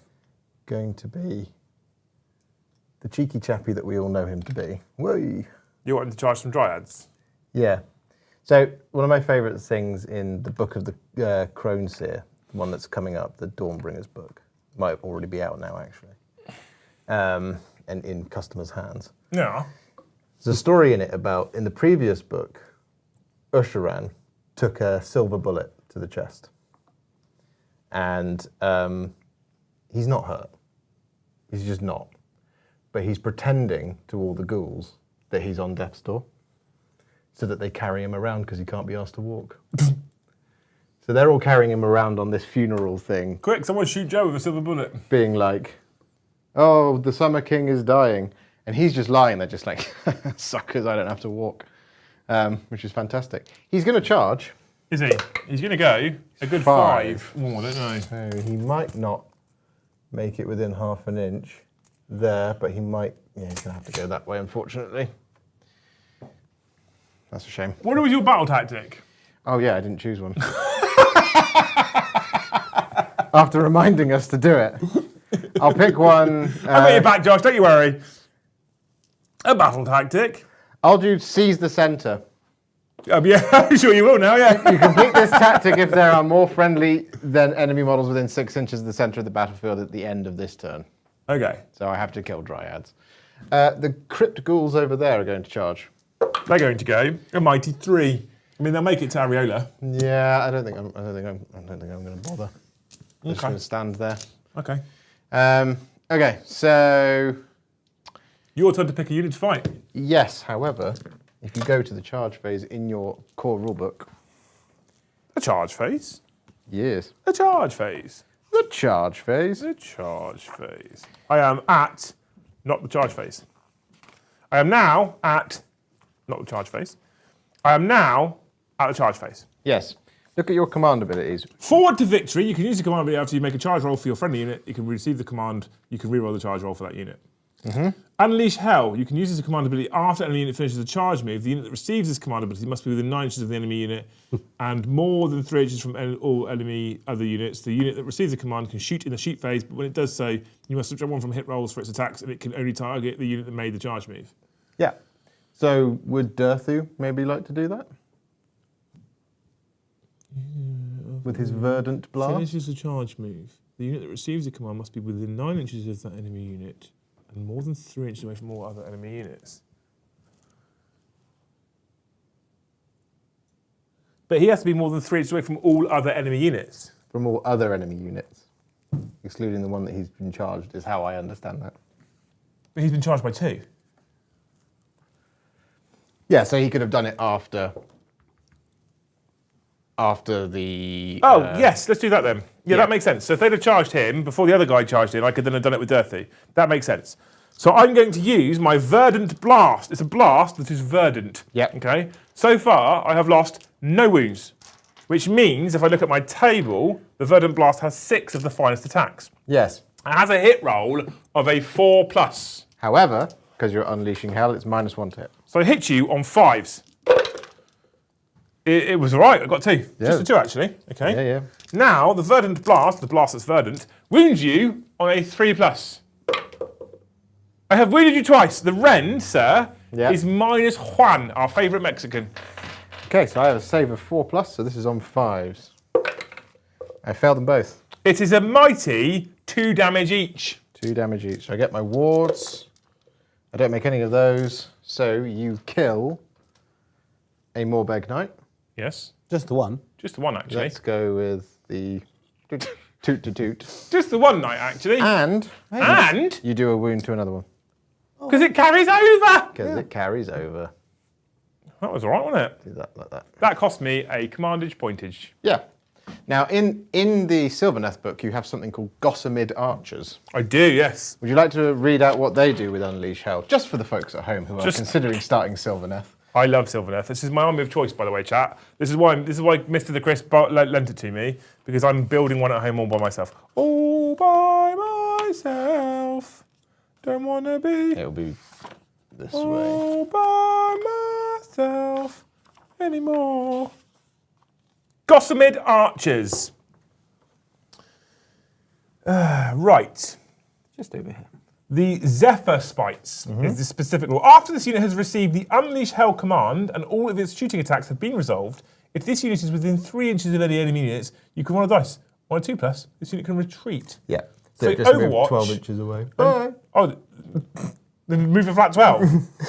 I think Unleash Hell does put some limits on the distance, but Retreat does put some limits on the distance. Oh my god. And there's 2 attacks per Gossamer Archer, Yep. right? And if you successfully roll a 6 to hit, the target unit suffers D3 mortal wounds and attacks equals ends. Yeah, They're a bit good, aren't they? they are very good. And they're cool. Yeah. Look at their little wingy flaps. Flappy wings. I'm a fan. I'm a fan of your work.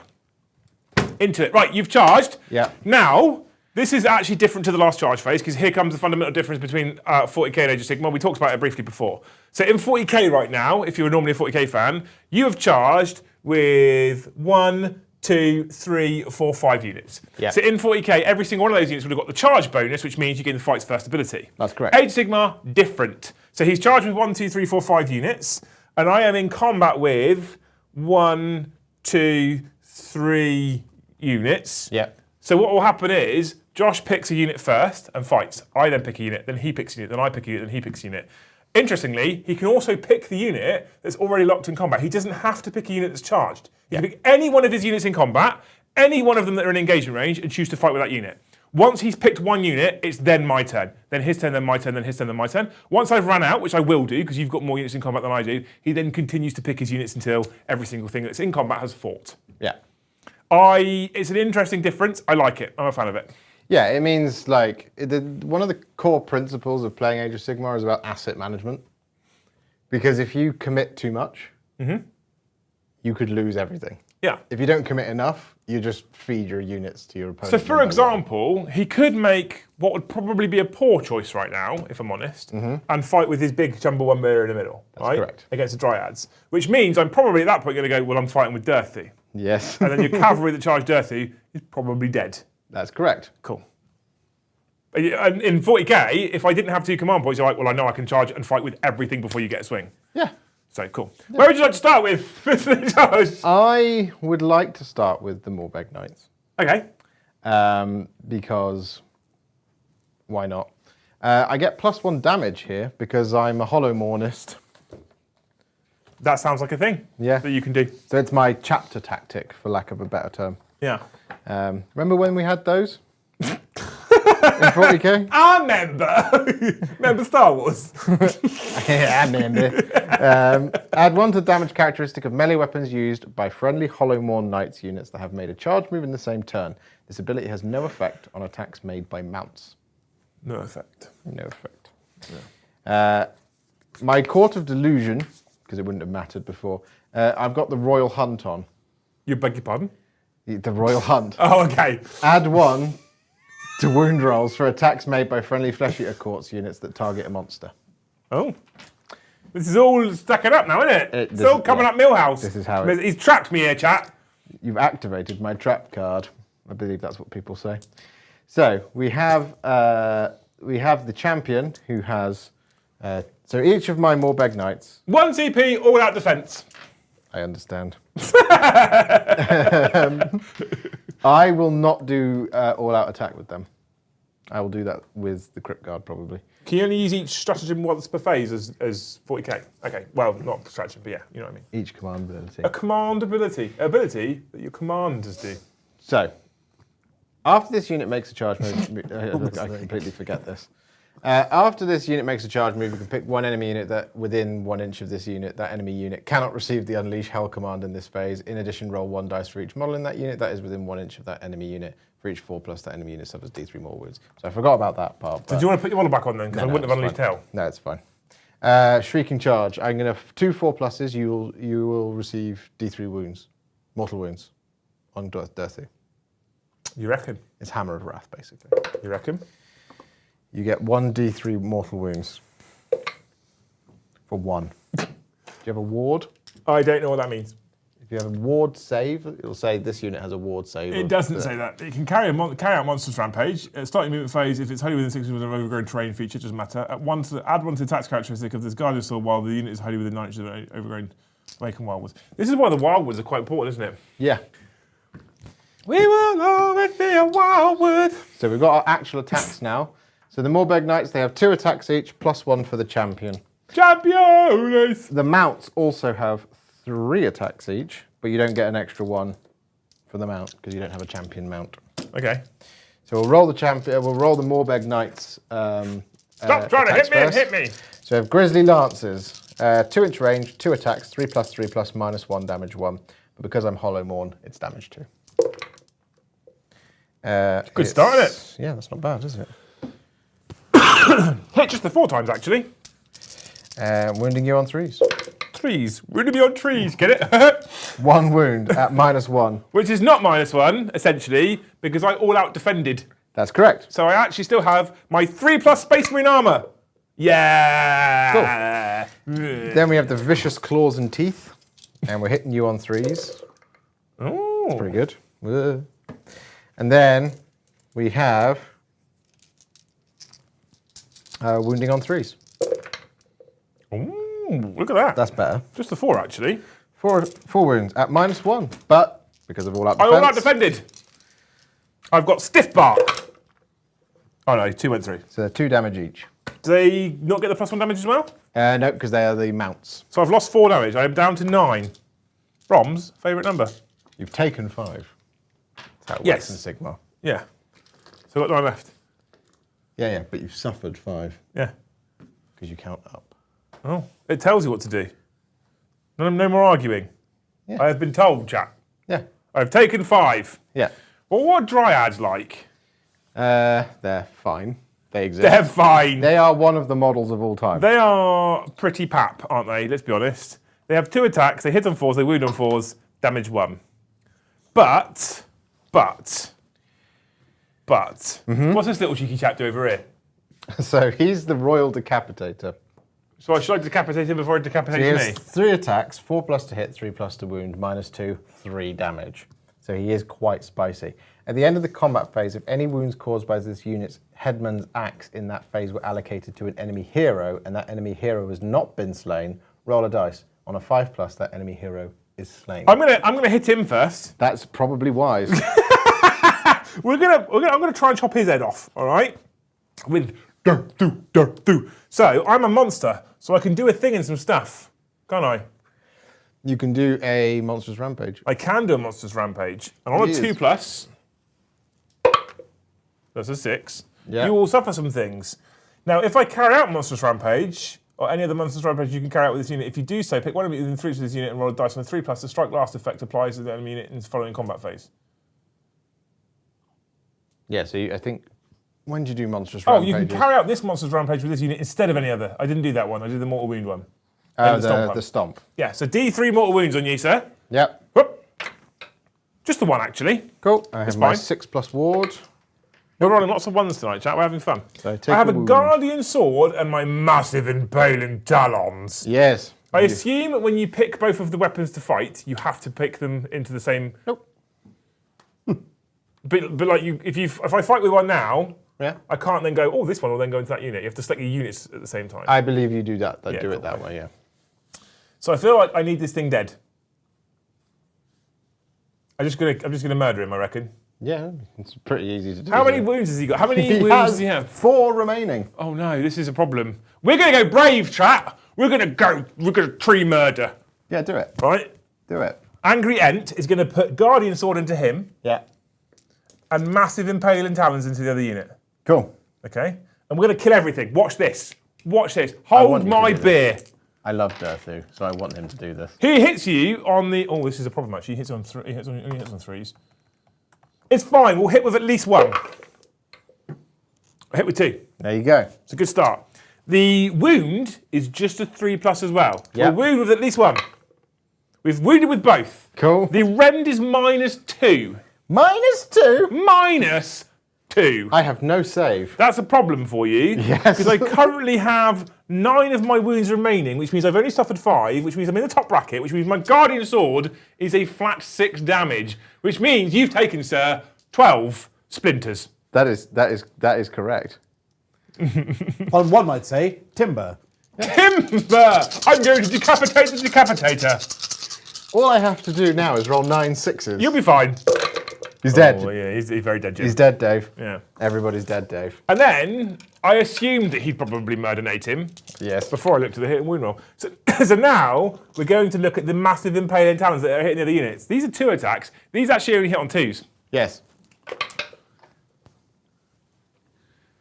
Good. Yeah, that's a shame, because the massive impaling talons is fun. They would have wounded on 2s, and they're -2, and they're flat 3 damage. That would have killed the unit. Doesn't it also have a... Kyle, can you stop flicking the magnet on the dice box? But that's what we do on this channel. Yeah, when I'm playing Joe or Brom, all right? Not when I'm playing Mr the Hipster. Anyway, that's done. It's your turn to pick a unit. Excellent. So my next unit is going to be the Crypt Guard, Which are they? which is this unit of Gribble Gribbles. The many men. Yes. Many men. Many, Okay. many, many men. I, Mr the Kyle, need to use the bathroom for a little wee-wee, so I'm going to mute myself. Can you grab me a drink, please, sir? You mute me too. It's just Sprite, is that okay? Yes. I'll put the kettle too, actually. Ooh. So now it's just me, everybody. Da, da, da, da, da, da. Be funny. Say something funny now! Why did the chicken cross the road? Go ahead. I don't know. Chickens, they do whatever they want, you know. Mm-hmm. So, you know, it is what it is. It's probably the biggest letdown joke of the century. I'm trying to laugh. But Kind of like my content. Way! That was funny, Josh. More of that, please. Fake laugh, hiding real pain. Morning Hammer, thank you for the 1 given membership. Jill, thank you for the super chat. She says, anniversary stream, but only if it's done as dinner for one. Germany's traditional New Year's Eve show with a butler that gets drunker with every course served. I remember watching that. Have you ever seen that, Josh? Which one, sorry? Dinner for One is a show in Germany they do at New Year's Eve. So basically, it's exactly as she said. Oh, right. The No, butler I've gets never- drunker with every course served. No, I've not seen that. Oh. Well, that is a shame. I need to get many things ready for this.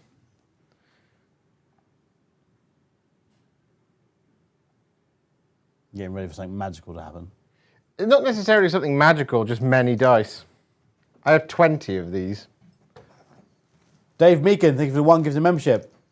Johan Gustafsson, thank you for the super chat. Just said, just ended my shift 10 minutes ago, and now I'm on my phone on my walk home, listening to the stream. And hey, wait, today's payday. Johan Gustafsson, thank you for the 10 gifted memberships. Hey! Says Liam from the kitchen. Sprite tea?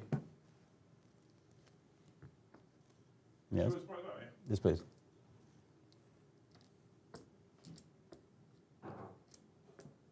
Many men, I require more dice. many men. So I have a question for the Liam Dempsey chat and the Warhipster chat as well, if you want to. If you are interested in the AoS 4, what army are you going to start working towards to get it ready? And you can't say Skaven because that's an easy cop out. Everyone's excited for Skaven. But you can say Stormcast, and then you'll be one of my favourites. Because then, yeah, you'll just be one of those people that just goes for like Space Marines. Alex Gourlay, thank you for the super chat, says Mr. the Kyle and Mr. the Hipster sound very similar. I keep thinking Kyle is talking to himself. Ow. Oh, my knees. I normally sit down all day, so standing up for even a period of time is difficult. Going into the Warhipster chat, Captain Mannerings, being a member for 11 months, has got himself a super chat. Said, why is Rogue One the best Star Wars movie? Listen. Hey now. Listen. Rogue One has the last half an hour is one of the best Star Wars movies. The preceding, however long it is, abject disappointment. Bold claim, Con. Star Wars is a bit of a taboo subject on my channel. Why? Because I love it and hate it. Don't we all? Yeah, I'm incredibly hypercritical of it. And it's probably unfair on Star Wars, to be honest. I hold it to a higher standard than I do any other piece of content. But that's because they should just get it right. Yeah. And they don't get it right. And Rogue One is an example of where they didn't get it right. Honestly, I could have a very, very long conversation with you about Star Wars because I have some very, very strong opinions about those movies. So, I think there's only two good movies, Okay. and the rest are terrible. Okay. Not terrible. The rest are all Thank you. varying degrees of not very good. Okay, go on. Empire and A New Hope. Okay. The rest of them all need work, shall we say? I Have mean- feedback. Empire and A New Hope need work in certain ways, but I do agree on a certain extent. So, Anyway, Mute me now. Thank you, darling. Liam's back, people. I am back. I noticed we're only on 65 of the finest gifted memberships, Mr. the Kyle. Technically, we're actually on 70. We had 5 before. Oh, 70? Going towards the chat. No, what's the on? More than 70, innit? 60. definitely 50 because of James. Mr. the Warhipster is on 76. You can do it, guys. Yo, Grimnar, thank you for super chat. Said he's been a member for 7 months. Got himself a super chat. Said forgot I was a member here. Lol. Reza Prime, been a member for 28 months. He's put rotating. Rotating. He's rotating. He's one. one. Cameron, thank you for being a member for 10 months on the Warhipster channel. He said, I will defend Revenge of the Sith until my dying breath. I am controversial. What is your controversial?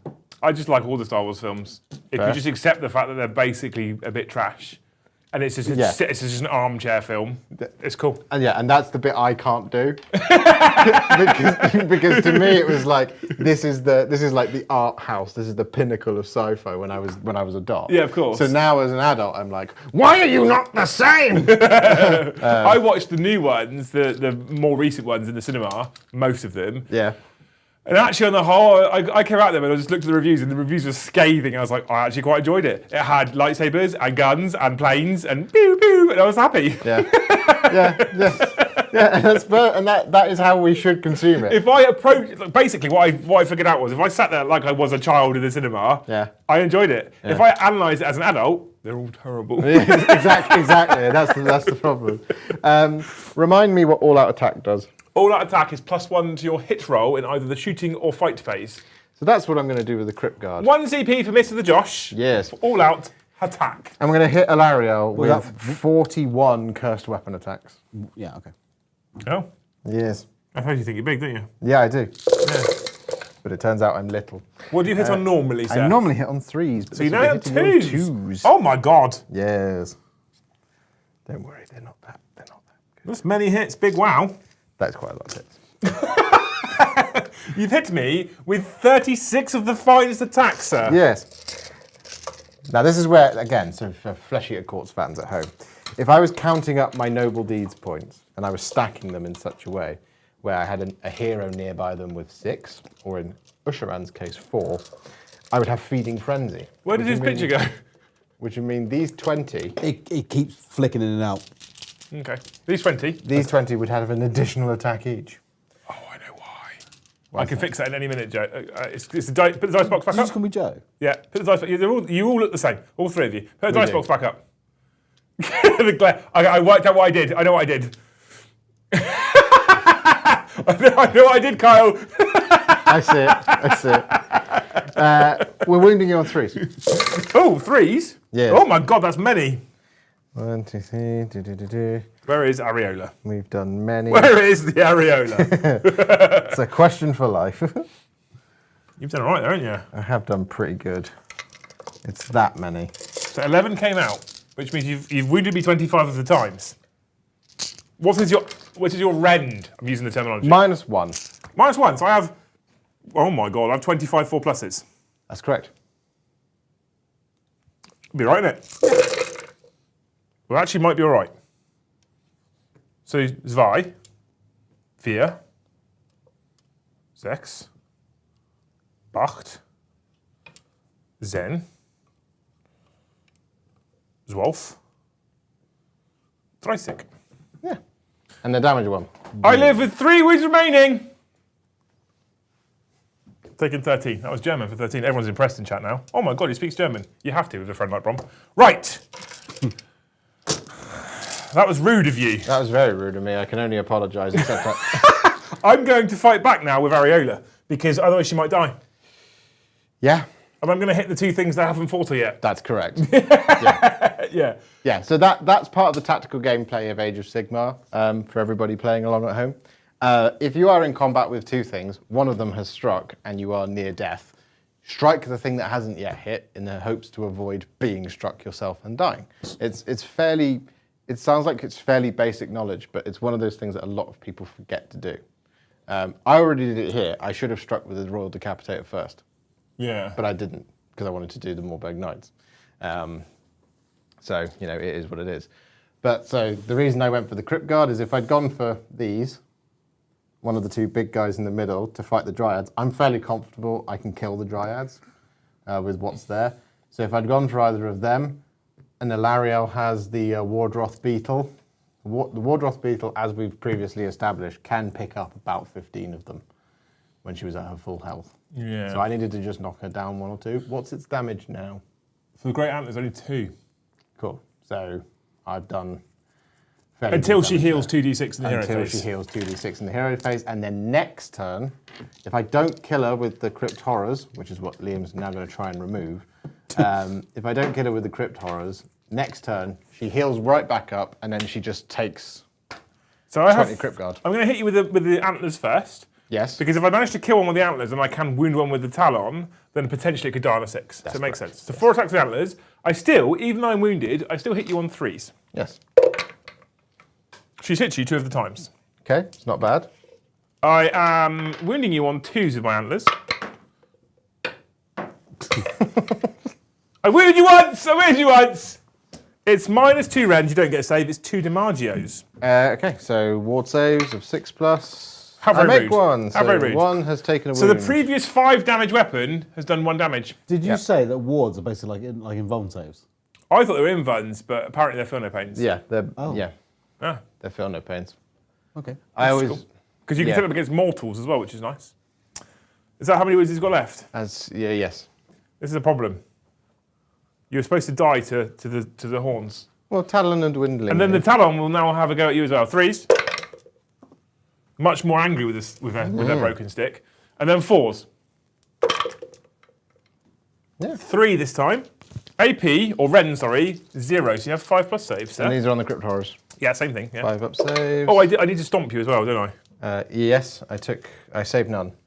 Okay. We'll stomp you first, because Oh, that's hang on. important, actually. No, I don't pass any of those. We'll stomp you first. Yeah, 2 stomp. plus. Take D3. For 3 mortal wounds. Okay.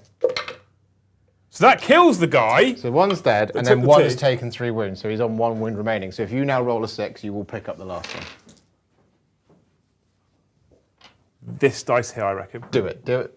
You make sure that magnet's on. All Do it for Chewie and the Ewoks. And all the other puppets. Yeah! He does it! He does! It's because I shouted like Chewie first. That's why. Exactly. There we go. Cool. So that ability, everybody at home, that works on everything. Unless the specific model that you're targeting that on has something that says, if this model is a victim of an ability or attack that would cause it to be slain, it takes 2d6 wounds instead. So this one here doesn't have that ability. It does not. So if I'd have done that 1 wound to that and rolled that 6, That's correct. dead. That is correct. Does Nagash still have the psychic power, the magic spell, Yeah. where you put a dice behind your back and you make your opponent choose? What, Hand of Dust? No. Yes, he does. Hand of Dust. This, Kyle, is my favourite spell in the world, right? If you successfully cast a spell, you pick an enemy unit, I think within 3, right? And then if I'm the Nagash player, I get a dice in my hand like that, and do this. And Josh picks a hand. Pick a hand. What does that mean, Josh? If they pick the empty hand or container, the enemy model is slain. So I didn't lose. So he would have been fine. But basically, you walk up to any model with like 1,000,000 wounds, and you do the ability, you go, pick a hand. If they pick the empty hand, the Hand of Dust, you just lose the model. It's off the table. Yep. So he can walk up to Ariel, and he can go, pick a hand. I love Nagash. Yeah. It's cool as shit. Yeah, and she's got the same thing with the Talon of the Dwindling, and a couple of others have got some things. Yeah. Now there are things like with there are things like with Kragnos, for example. He has an ability that says, if he is the victim of this, he takes 2d6 mortal wounds instead. I love that. So importantly now, because these little ghouls have fought, Ariel will survive, She will. She's safe. which is cool. Yeah. Now we're going to go into this central combat here. We you are. have to pick a unit to fight, and if that unit fails to kill the dryads, they'll get to fight back. Yes. So I'm going to go with the Vargulf Courtier. Am I? No, I'm going to go with Usharam. Do the big man! The reason why I'm doing that is because you could remove enough of these so that he can't get into combat. Correct. Are you a monster? I am. Would you like to do some sort of rampage? I would. I will do. Should I do one of the Flesh Eater Corpse ones? Does that cost a CP? No. It's just you get it because you're a monster. Because you're bigger than everyone else in it. I'm bigger than you. I will be honest with you all. One of the other AoS armies I started making, and Josh is going to spit at me now, was an all Storm Drake dragon army. That's fine. Because I just love dragons. I think it's great. And my favourite thing when I had my high elves was people on big dragons. And then they took it away from elves and gave it to Stormcast. I'm going to do the raw. Rah! Yeah, you can't receive or I issue can't command receive abilities. or give. Yeah, exactly. Exactly. At the start of the combat phase, subtract 1 from the bravery characteristic of each enemy unit within 3 inches of this unit until the end of the battle. Then roll 2d6 for each enemy unit within 1 inch of this unit. If the result is higher than the bravery characteristic of that unit, the strike last effect applies to that unit until the end of the phase. No. That was a defeatist roll right there. He can, in his hero phase, he can pick another one of my Courts of Delusion. So this is I get +1 to wound against your monsters, which... I'm not a monster, I'm forest folk. Which you're not. But what I will do is I will... It actually says forest folk. I kind of love that. I will do... Do. I'll do the Grand Tournament. I forgot to do this in the hero phase, because I've never played with this army. It basically means friendly Flesh Eater Courts get +1 to hit if they made a charge move at the same time. So it means that the Courtier will get to +1 to hit. Anyway, so he has... Herpes. He does.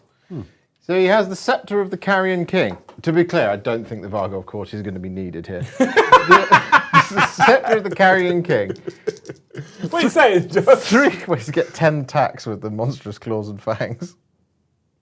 There's a lot in it. Yeah. And his epicenter of delusion is 30 inches, which means all of the abilities that he does and all of the things you get for being like near a hero in the Flesh Eater Courts, 30-inch range for him. Good, isn't it? That's back to the days of AoS 1 when you had things like Vanda's Hammerhand, who was mean- like, everything within 24 inches of me is immune to battle shock. You mean in Age of Sigmar, cool models do cool shit? That's correct. Oh. Yeah. 3 attacks, What a hitting on novelty. 3s.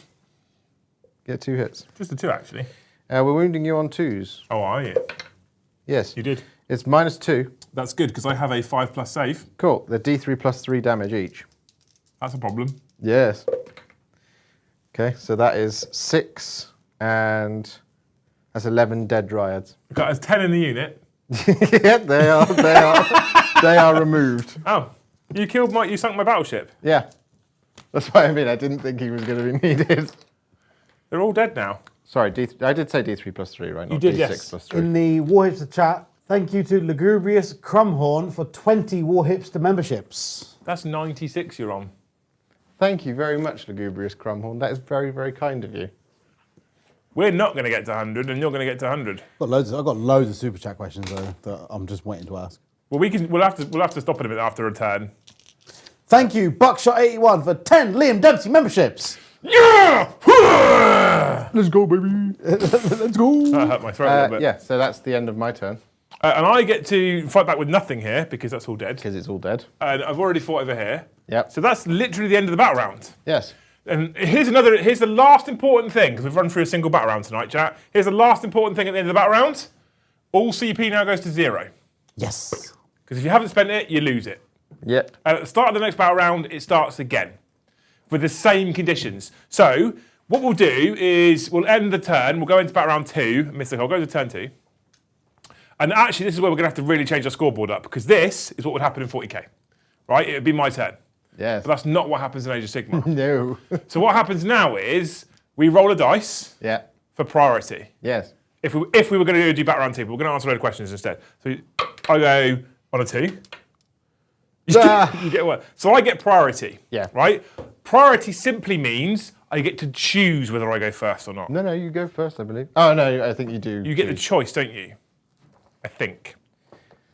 Yeah. I mean, in this situation, you wouldn't let me then go. No, I'd go first. Of course I would. Yeah.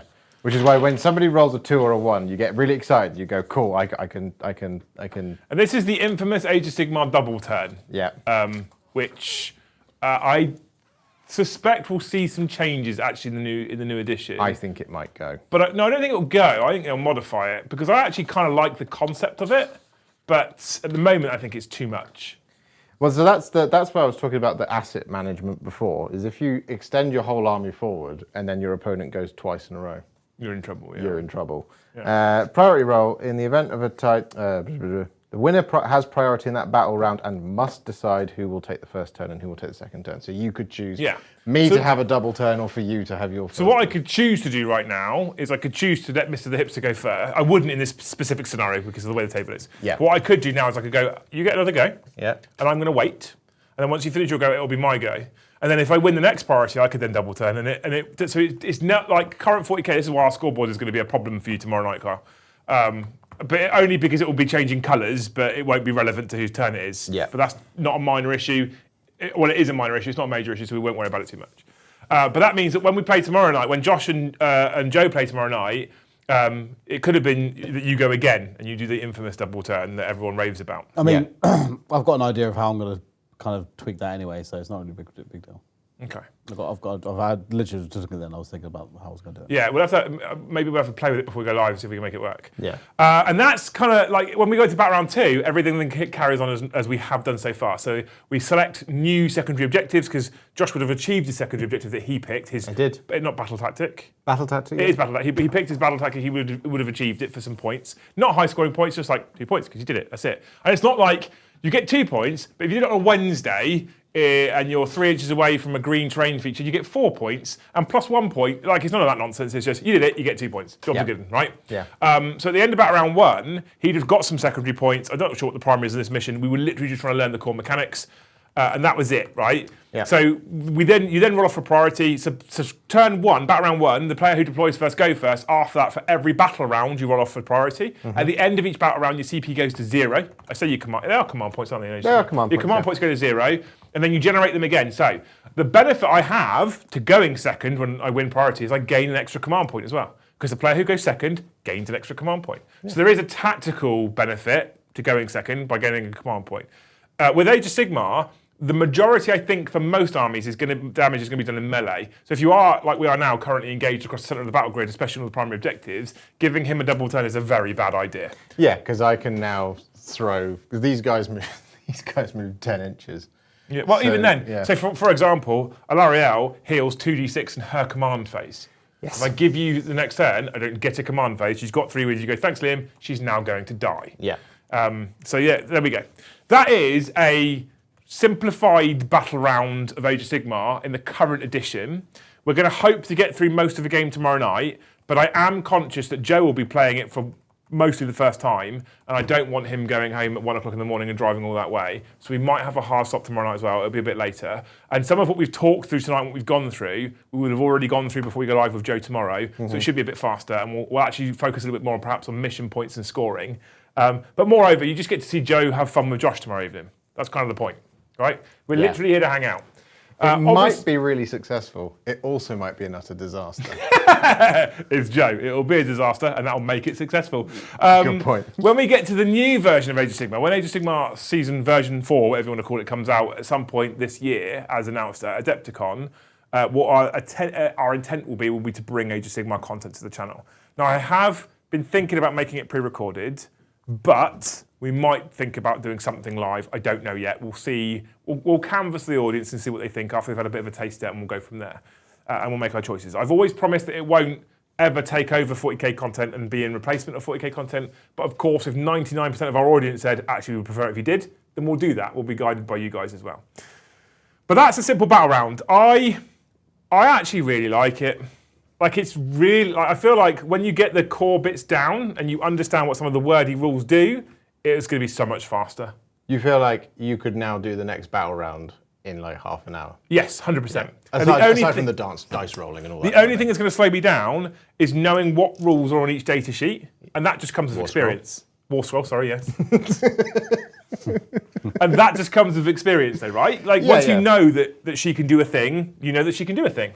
And it's not a problem then. Yeah. And like, I think some of the real power in the armies as well comes from things like your actual chapter tactics and stuff like that. Because that's not the abilities. Exactly. Yeah, and like, because like, this is one of the things, right? Is like that is missing from 10th edition Warhammer 40,000. There's so much flavour in this game. Right now. I'm feeling that actually at the moment.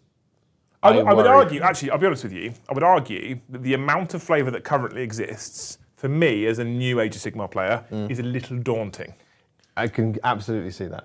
So when you talk about, you have this ability and that ability and these spells and that spells and this thing that you can do and that thing that you can do, and then you can do this, I'm like, whoa, that's a lot. There's a lot, yeah. And to be fair, if you had Stormcast, you have the starter army. They're a lot more simple. Sylvaneth are a little bit more of a cerebral kind of army. Okay. So like, you've got the teleporting abilities, you've got the strike and fade abilities, you've got a lot of healing abilities, you've got a lot of magic that is about keeping stuff alive and bringing stuff back and returning things like that, rather than doing outright damage, which in either game system is more of a cerebral way to play, right? Mm-hmm. If you think of like, what's it like Necrons? Not as they currently are, but as they were in like 9th. It wasn't really about doing loads of damage. It was about being annoying and standing back up and all that kind of thing. This is a perfect army for Eddie, Yeah. So Sylvaneth are a slightly more complex thing, because Stormcast are fairly simple. It's just like you have two choices. You have either a teleporty list or one that stands on objectives. The thing that I like, though, about what you've just said, so I haven't really read through the rules for the Sylvaneth a great deal. You've made a point of doing that, though, haven't you? Yes. But the narrative I've started reading, and what I like about everything you just said, teleporting into different woods, retreating back into the woods and healing, it seems to be at least very narratively driven. Yeah. And that I'm all for. And I think, chat, correct me if I'm wrong or if you disagree entirely, but every army has something about them when it comes to their core mechanics that is either unique to them or feels like it's different enough from a similar thing that it does in fact feel unique in and of itself. Whereas what you saw, for example, at the tail end of 9th, for example, was every codex that came out, you'd have 5 sub-factions. One of them would be the add 3 inches to your range and reroll 1 to Yeah. everyone had a, if you're 12 inches away, it's -1 to hit. Yes. Every single army at some point had that. So Raven Guard, Elator, this, that, and the other. They all had it in 10th, whereas in 9th and 8th, and a little bit of that happens in 10th now. They've done a better job, I think, but there's still, you know, we've still got this is the -1 to hit at range, guys. Yeah. So, you know, it is what it is. These guys, the 2 armies that we've got here, the way my army works is each of my characters, they do noble deeds because they think of themselves as being these noblemen, noble knights that are riding out to defend the realm. If they cast spells, if they do prayers, or if they generate wounds on models and they kill models, they generate noble deeds points. The noble deeds points then key off bonuses in an aura around them for other Flesh Eater Courts things. Okay. And it's all based on, like, some of them have just got like incredible names. When you look at the army, right, Ravening Horde of Ghouls, Yeah. and then you look at the abilities. I love that shiny gold book. It's so great, isn't it? It's so cool. The Slaves to Darkness one is the same, except it's like 3 times the size of this book. So, Courts of Delusion, the Royal Hunt, Crusading Army, Defenders of the Realm, the Grand Tournament, the Feast Day. They're just, this army feels as fluffy as it's possible to feel for the Flesh Eater Courts, and they have some absolutely fantastic background that's in here. They're absolutely brilliant, and I love them very much. One of the things I will say, chat, genuinely, if you're thinking about AoS for the first time, and I see this a lot online, a lot of what I see is Age of Sigmar lore isn't as good. I see that loads everywhere.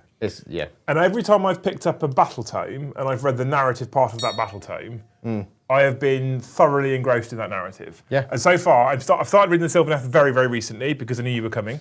I've read Ideneth Deepkin and Ossiarch Bone Reaper's narrative just in the battle tomes, not actually dedicated stories, not like Black Library novels or audio books or whatever. Just what's in the battle tome. Some of it is grim and dark and really cool. Oh yeah. It's not this like floaty pink fluff, like not Flesh Eater Courts. Ossiarch Bone Reapers collect a bone tithe. And if they rock up to your village and you don't have the correct bone tithe because not enough people have died, people are literally sawing their arms off in the street to hand it over to hope that that's enough. They go away and leave them alone. That sort of stuff. Deepkin is they come ashore to harvest souls. Yeah. It's like the narrative is really terrifying in places. If you get the chance, grab a cheap battle tome from somewhere. Even if you buy like an old one from perhaps the last edition off of eBay or something, and read the Season narrative. 2. That edition 2. Yeah, read the narrative for Because it. edition 1, it is a little bit of, look, the Age of Sigmar edition 1 didn't land well. No. It didn't. People didn't care for it at all. And people didn't really understand it. And I get that. I get it because it was replacing something that was beloved by many but wasn't making any money. So if you wanted fantasy battles to stay around, you should have spent more money on it. Because paint was outselling the entire model range. Yeah, it was, yeah. So yeah, of course it wasn't going to stay. Age of Sigmar was to change it, right? And no, it didn't land very well. There was a lot of confusion at the beginning of what are Stormcast Eternals? Are they people? Are they automatons? What are they? No one knew. But the narrative now is really cool. The narrative for them now is exceptional. And that has been there, slowly developing from day dot. Yeah. They are living, breathing people that are in the suits of armor. They're not just, because none of them had bare heads. That was why. People were just like, they just got a mask. So it's just a soulless automaton. And they're just Space Marines anyway. It's like, no, there's a fundamental difference between what a Stormcast Eternal is and what a Space Marine is. And like, you know, there's just, I think the thing with the AoS lore is at times the good guys, so like the Stormcast Eternals, they introduce more noble bright than some people are comfortable with over the grim dark of what people think they desperately want for everything. But it means you end up with a setting where there's absolutely no hope whatsoever. Yeah. Whereas in Age of Sigmar, until now, AoS 4 with the Sigmar Lied thing all coming thing, there has been a little bit. There's been there's a glimmer of hope that Yeah. I'm actually getting really into the AoS lore. I think it's really cool. The different realms and stuff like that. But like I said, I like my fantasy stuff anyway. Anywho, Mr. the Kyle, I'm aware that you said there was lots of questions and stuff. Lots and lots of questions and stuff? Yeah. Fire away. So I'm going to start in the Warhipster chat. Mr. Shy Guy, thank you for, welcome to Battle Hipster, as it says in Mr. Warhipster's chat. Lugubrious Crumhorn, thank you for another 10 Warhipster memberships. Thank you, Lugubrious Crumhorn. Yeah. Over 100 for you now, look at that. Is it over 100? You are, do you want me to tell you how many you're on? Yes, please. That you are on 107 new members. Yeah, look at that. 107 of the final. Well done, chat. You're all amazing. You're very, very generous, guys. Thank you. And then going into the Dempsey chat, Mordy Hammer, thank you for the super chat, said, The Last Jedi does not exist in my Star Wars universe. Fair. That's because it was written by Reddit. Yeah. Dave Meakin, thank you for the super chat, said, Can we make the hipster a regular? Once a month, maybe. Looking forward to tomorrow's stream already. Definitely play AoS on this channel. Once a month. I mean, I'm okay with it. I'd have him here all the time. He can live in the studio. Josh is like, logistically, that sounds like a nightmare. Listen. Hey now. I have to get here by train. So if anybody wants to cover a season ticket where we get a fast, then we can do it. They would do that, by the way. Yeah. Well, I'm just, that I leave that in chat's hands. Okay. Yeah. Grim Witchbone, thank you for the super chat, said, Something I really like about Battletomes is they have paint guides in them. Well, at least the Soulblight one does, do they? Yeah, they do. Yeah, They all do. They all do. Really? Yeah. Yeah, and they're quite in-depth as well. They're not like Battletomes are what codexes should be. Like I say Do that. you remember in, I think it was 6th or 7th, I think they did, like, the codexes did have. So up to here is all lore, right? Then you go into your typical artwork section, where they show them in their glorious beauty, which is better, and there's lots of it as well, by the way. There's lots and lots and lots of it. And then once you've gone through the artwork section, lots and lots and lots of it, you go into painting guides. They've started to bring these in 10th edition for 40k, and I'm all for it. Yeah. But there's not as much in there as I would like. But painting guides here, so you get 2 pages on this one, plus 2 more pages on this one, so that's 4 pages, plus more 6 pages. It's 6 pages. So 6 pages of painting guide in every battle tome. Wow. And they give you everything from flesh, wings, different styles of weapons and different ways to paint those weapons. There's 4 different weapon colours there. Yeah. They give you hair all the way through the different like highlighting stages, the faces, different branch styles, light bark, foliage. They're very good. I need to have a look at these tomes. They're very, very good. The Flesh Eater Courts one there's 4 different grand courts in here, so your Space Marine chapters for those of you at home. Morgaunt, Hollowmorn, Blisterskin, and Gristlegore. It's got a guide for all 4 of them types of skin. But then it has alternative skin tones, 2 different ways to paint wings, different way to paint Vargol for how to do chivalric heirlooms and relics, brackets, bones. Bruised flayed flesh, fine embroidered mantles, brackets, rotten flayed flesh. There's just so much about this book to like. And then once you've gone through your painting guides, you've got your forces. It gives you your allegiance abilities, your battle traits, your enhancements, your command traits, your artifacts, your spells, your glades, which is like your chapters essentially, your path to glory, which is like a narrative version. I guess it's like Crusade, but less admin heavy path to glory, isn't it, I think? Yeah. You've got battle plans, so you've got missions based around your specific army. You've got your detachment abilities, which is War Scroll battalions, and there's lots of different ones. Match play, ground strategies, and battle tactics, core, but there's loads. These things are incredible for an army. They are. I mean, this is the Stormcast Eternals one, right? So there is painting guide. You have how to paint all of the hammers of Sigmar, the gold guys, for those of you at home. Weapon effects, fur cloaks, files, glass and gem-like artifacts, shield designs, so, if you want to add a little bit of extra spice to it. Yeah. Plumes, prosecutor wings, 3 different types of beast flesh, feathers, facial details, scales, skin patterns. I just said in the chat, because they were talking about how the codex should have all painting now. I actually always, I know that YouTube and Google exist and stuff, but the fact that they actually have it in the book that you've paid for, in a nice little bundle. Say, for example, for your kids, right? And they're like, oh, I'm really interested in the Stormcast. You buy them this book, They've now got access. They can look through it and go, Yeah. Oh, absolutely. I want 100%. to paint like this. But But that's where it starts and ends. Isn't if it? we take it a step further as well, though, Kyle, I feel like, especially with 40k, I don't know about Age of Sigmar. I don't know how it's been over the course of the last 3 years of this, or 2.5 years of this edition. But 40k specifically, I feel like we are, as like a slow barge turns in the water, we're slowly moving towards what is probably going to end up being a digital-only core rule set. And the reason for that is, I think people are eventually going to get sick and fed up of buying a set of rules, whether that be data cards or codexes, only to find that 2 weeks after it's released, it's out of date because they've updated it because they found there's a balance issue or there's an issue with numbers or they've misprinted it because apparently GW are completely incompetent at proofreading anything they release in 40k, right? So people are a bit sick of that. Now, what we've all said, and we've said this a lot on the channel recently, the command bunker on the 40k app is phenomenally good. And I stand by that. It's incredible. It's amazing. But that means that the rules in my codex are kind of pointless because I don't know if they're in date. So the amount of times we've done something and chat's gone, that got updated. I did it where? And if I go through the PDFs, I have to, which PDF is it in, whereabouts is it, what page is it on? But if I go in Command Bunker, it's already updated. So considering we're probably going to be moving towards a predominantly digital set at some point in the maybe near but probably distant future, I feel like the one thing they can do with codexes and battle tomes is really fill it out with lore and painting guides and cool missions and narrative things to do. Stuff that isn't impacted or affected by balance changes and updates. Fluff. Exactly, Loads of fluff. You know, An army book. I've said to GW on numerous occasions behind closed doors, stop putting points in codexes, it's pointless. Excuse the pun.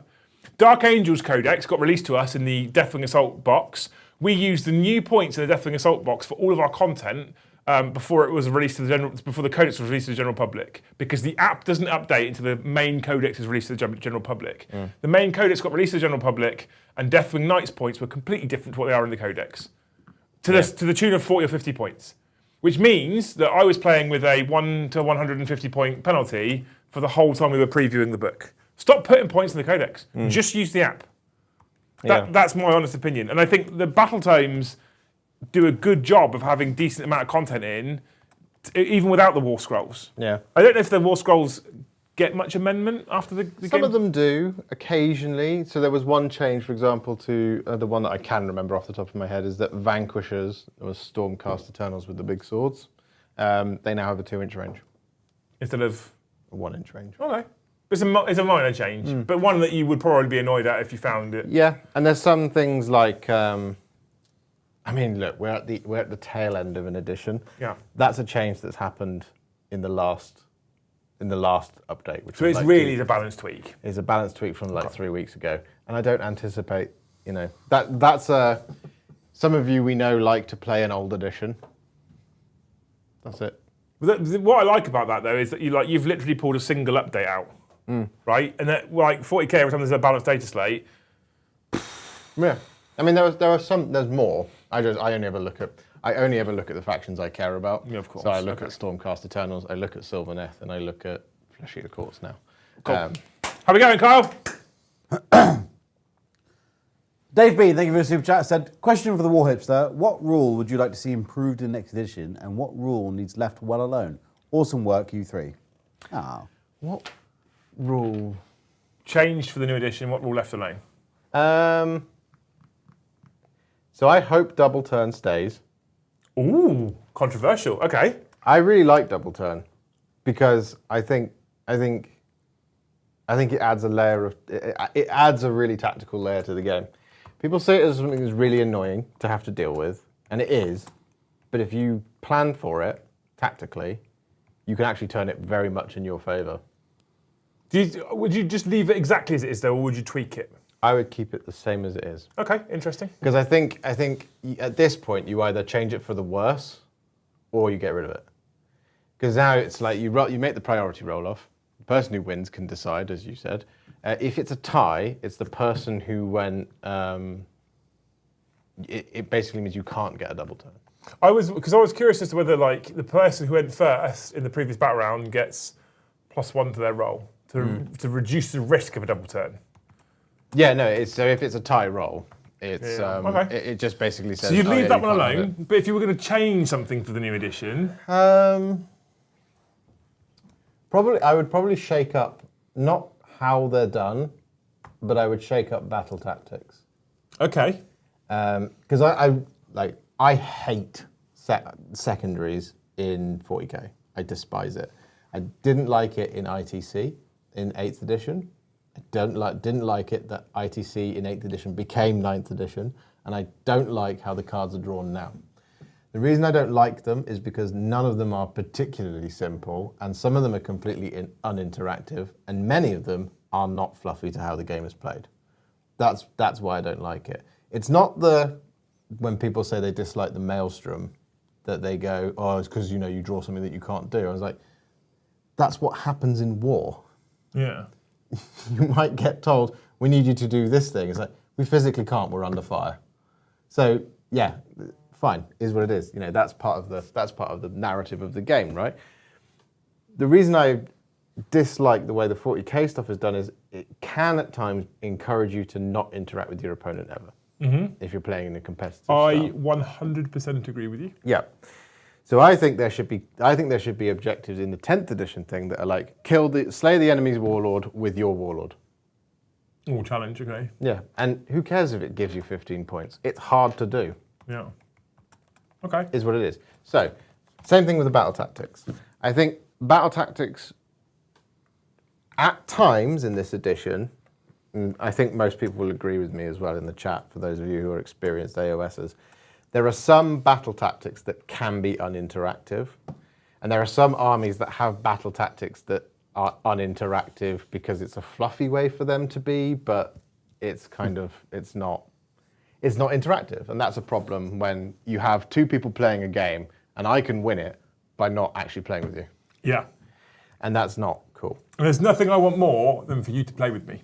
Exactly. So I would maybe tweak battle tactics just a little bit more to make them more encouraging you to play with the opponent. But I wouldn't change the whole I pick one and I have to achieve it this turn type thing. Yeah, okay. I really love that as a system. I think it's a very good system. Yeah. Cool. And then thank you who for the 50 gifted memberships, Kyle?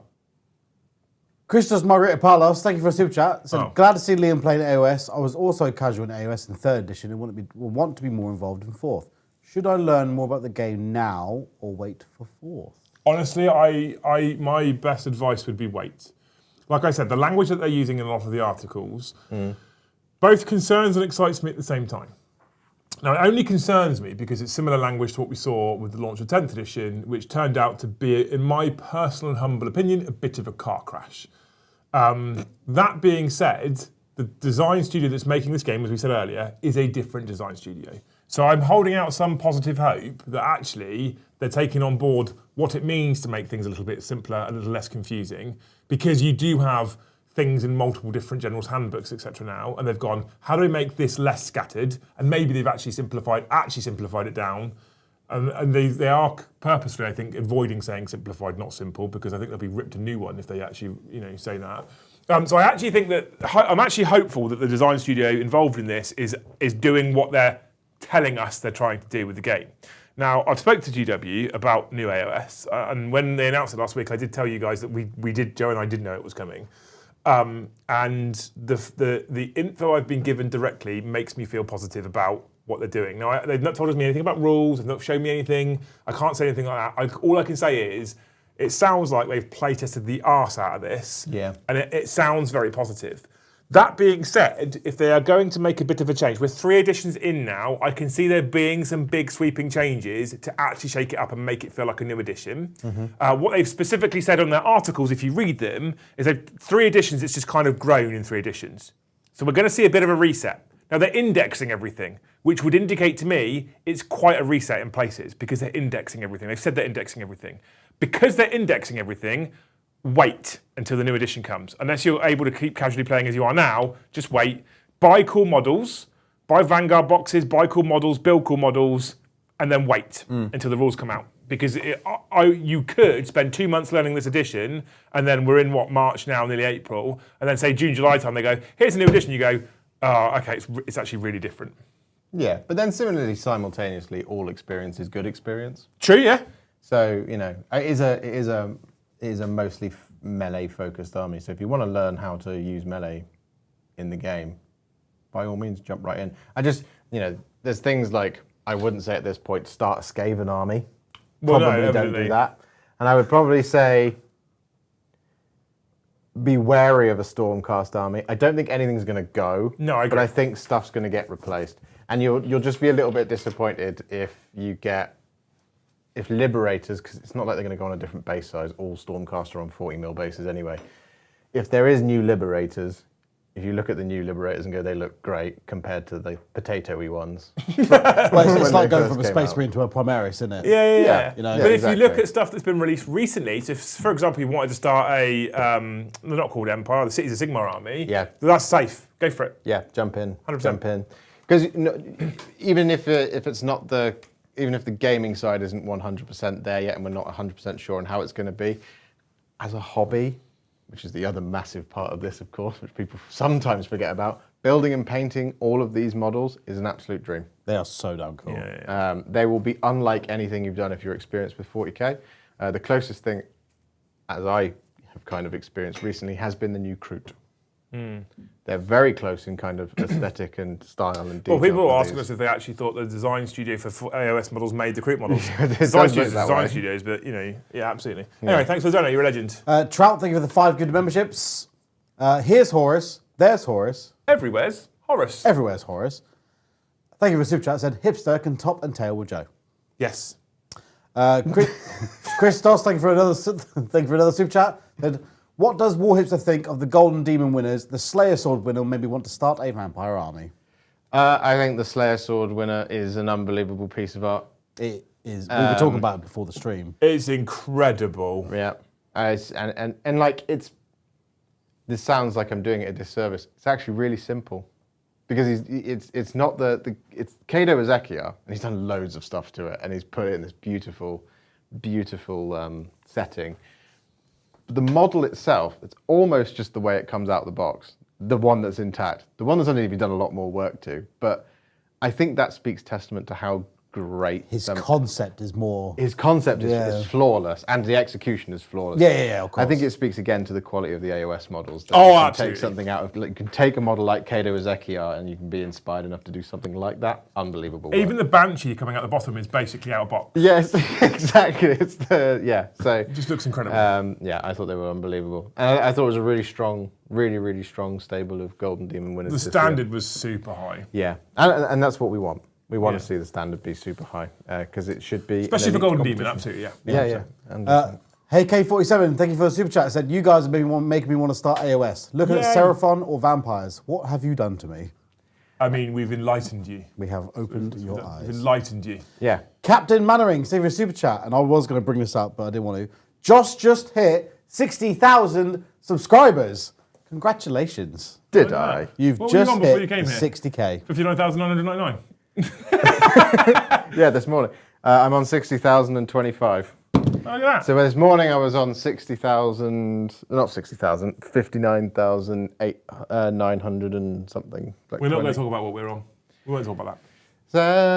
Celebrate good times, come on. We won't talk about what I'm on. 60,025. And then- Jeez. Jumping into the Warhipster chat. Thank you, Bill Tong Boob. Nice. Great name. Member for 21 months. Says AOS perfect models for 40k Git Bash. Love you, Josh. Listen, you. It's 100% plausible for some of them. No, it is Have never you seen? acceptable. Have you seen? Never acceptable. Have you seen all the Seraphon fucking Votan that kick about all the time? Yes. I don't get it. I wanted to turn my... I was thinking about turning Sylvaneth into an Eldar Wraith army. Yeah. So they're like Exodites. Yeah. James Matthias, Everyone thank you does for it. 20 Warhipster memberships. You got more members. That puts Josh on 127 for the What are we evening. on, Kyle? James. We are on 85. They're fucking slacking tonight, aren't they? Swearing. James, thank you for another 5 Warhipster memberships. That puts Josh on 130. This guy's like your John McArdle. Isn't he? Yeah, it's incredibly generous of him. Honestly, thank you so much, guys. Thank you. Give some to Liam now. No. He'll be You're sad fine. otherwise. It's about Mr the Josh tonight. It's all right, I'm going to turn off all his memberships tomorrow so we get more. yeah. Just delete his chat. Yeah. Channel. Right, talking about tomorrow night. Is that everything, Mr. the Kyle? Yes. We're up to date. Good, right, cool. For now, yeah. Talk about tomorrow night, right? So tomorrow daytime, we're back in the studio at some point in the morning, and then Mr. the Hipster and I are going to be doing a pre-recorded podcast, pre-recorded talk show that will be going live on my channel at some point in the near future once I've edited it for you guys to watch. We're going to be talking candidly, we'll be talking seriously, there'll be less joking around, there'll be some serious questions. I've got a bunch of questions from the Only Thanes, because we go Thanes Unfiltered, they can ask you anything they want, and I've got a whole bunch of those that they've been asking over the weekend. So you can look forward to that in the future. In terms of more content this week, tomorrow night at 7:30, the channels go live again. Yes. Because I said, hey, whilst you're here, we might as well multi-stream. And it seemed to have mostly worked fine. I personally have not come across any problems. Okay, perfect. So we're good. So we're going to do the exact same thing again tomorrow night, right? Which means tomorrow night at 7:30, it'll be another live game of AoS. Joe will be here learning it instead with Josh. Kyle will be on the deck. I'll be floating around the studio because otherwise Josh can't go back to my house and go to sleep. That's true. That's a problem for him. You're the referee. So I'll be floating around anyway. Now the intent is to try and get a game in. I believe Joe's bringing his Soulblight Gravelords. He is. And Mr. the Hipster is here with his Stormcast. You'll see two different armies and how they kind of work and the different things that they can do. Now, warning right now, we might only get 3 odd turns, 4 odd turns in. It's a possibility. What I'm not going to do is let Joe drive home at midnight, 1 o'clock in the morning when he's got an hour and 20-minute drive just so he can finish a game off. No way I'm letting him do that because that's irresponsible of me as his boss, to be quite frank. So we'll probably have a 10:30, 11 o'clock cut-off, but we're going to have fun, chill out, drink some tea, well, you don't drink tea, do you? No. No. It burns, strange. It burns my mouth. It's strange. We have to let it cool down normally, yeah. Yeah, well, that was probably my mistake. So that will be tomorrow evening. And then on Wednesday, Mr. the Hipster will be going home and we'll return to normal. Yes. And are you streaming on Wednesday when you get home? I might do. Depends what time. Okay, well, there you go. There might be a Hipster stream. But you get a bonus one tomorrow night from Mr. the Hipster channel anyway, because you don't normally stream on Tuesdays. We're going to push it out to both channels, right? For my lot, who let yourself get beat in memberships tonight, that's all I'll say about that. Anyway, you people have been incredible tonight. Thank you so much for joining us. If you're watching on our channel, if you're watching from the Great Hall and you haven't already, go and join the over 60,000 people that have subscribed to Hipster because, quite honestly, Games Workshop's painting tutorials after Peach and Duncan left went dog shit. And these are like they used to be. These are now good. I'll be honest, I'd argue that they're better than the Duncan ones anyway. Well, you're wrong. So now, what, Mr. the Hipsters are the new GW ones? No. In that case, you're fine. You're right. I thought you meant the new GW ones were better. Even before I thought you were just being really critical of me then for a minute. I was like, this is bold. Even before I met Liam, I knew about your videos. Yeah. Probably, in my personal opinion, especially if you are the average hobbyist, probably the best painting tutorials out there on the YouTube. Not because of the quality, but because of just how approachable it is. Yeah, the quality is terrible. The quality's awful. If you're a shit painter, watch Joe's videos. Yeah, Joe's videos, not Josh's. Oh, sorry. Yeah. Can I iterate the same thing back? If you're watching on my channel, because you are watching on my channel, if you're watching this on demand, because it will be left on demand, please do go and subscribe to Mr. Liam Dempsey. Just search Liam Dempsey. You've probably got there's probably a tag or something. You got your links as well in the thing, haven't you? Not on your one, I haven't, no. Are they not? I didn't take that liberty. That's entirely I'll up to you put them to in do. if they're not there. But please do subscribe to Liam, because he's a good dude. When I made the video description, I didn't put any of my links in your specific video description. I don't like to take that liberty or make any assumptions. That's fair. We're like Hipsters channel, but half the size. But twice as monetized. Well, not according to tonight, 120 something members. No, that's true. Guys, you've been really, really generous. You've been amazing. Thank you very much. I don't expect the same thing tomorrow. I do. Well, for you. No, for you. Oh, for me? Yeah. Oh. Double it. Anyway, you people have cry. been incredible. I think that's everything. Is that everything, Mr. the Kyle? Are we good? Are we happy? I'm happy. You're amazing. Thank you so much for watching. We'll see you in the next one. Bye-bye.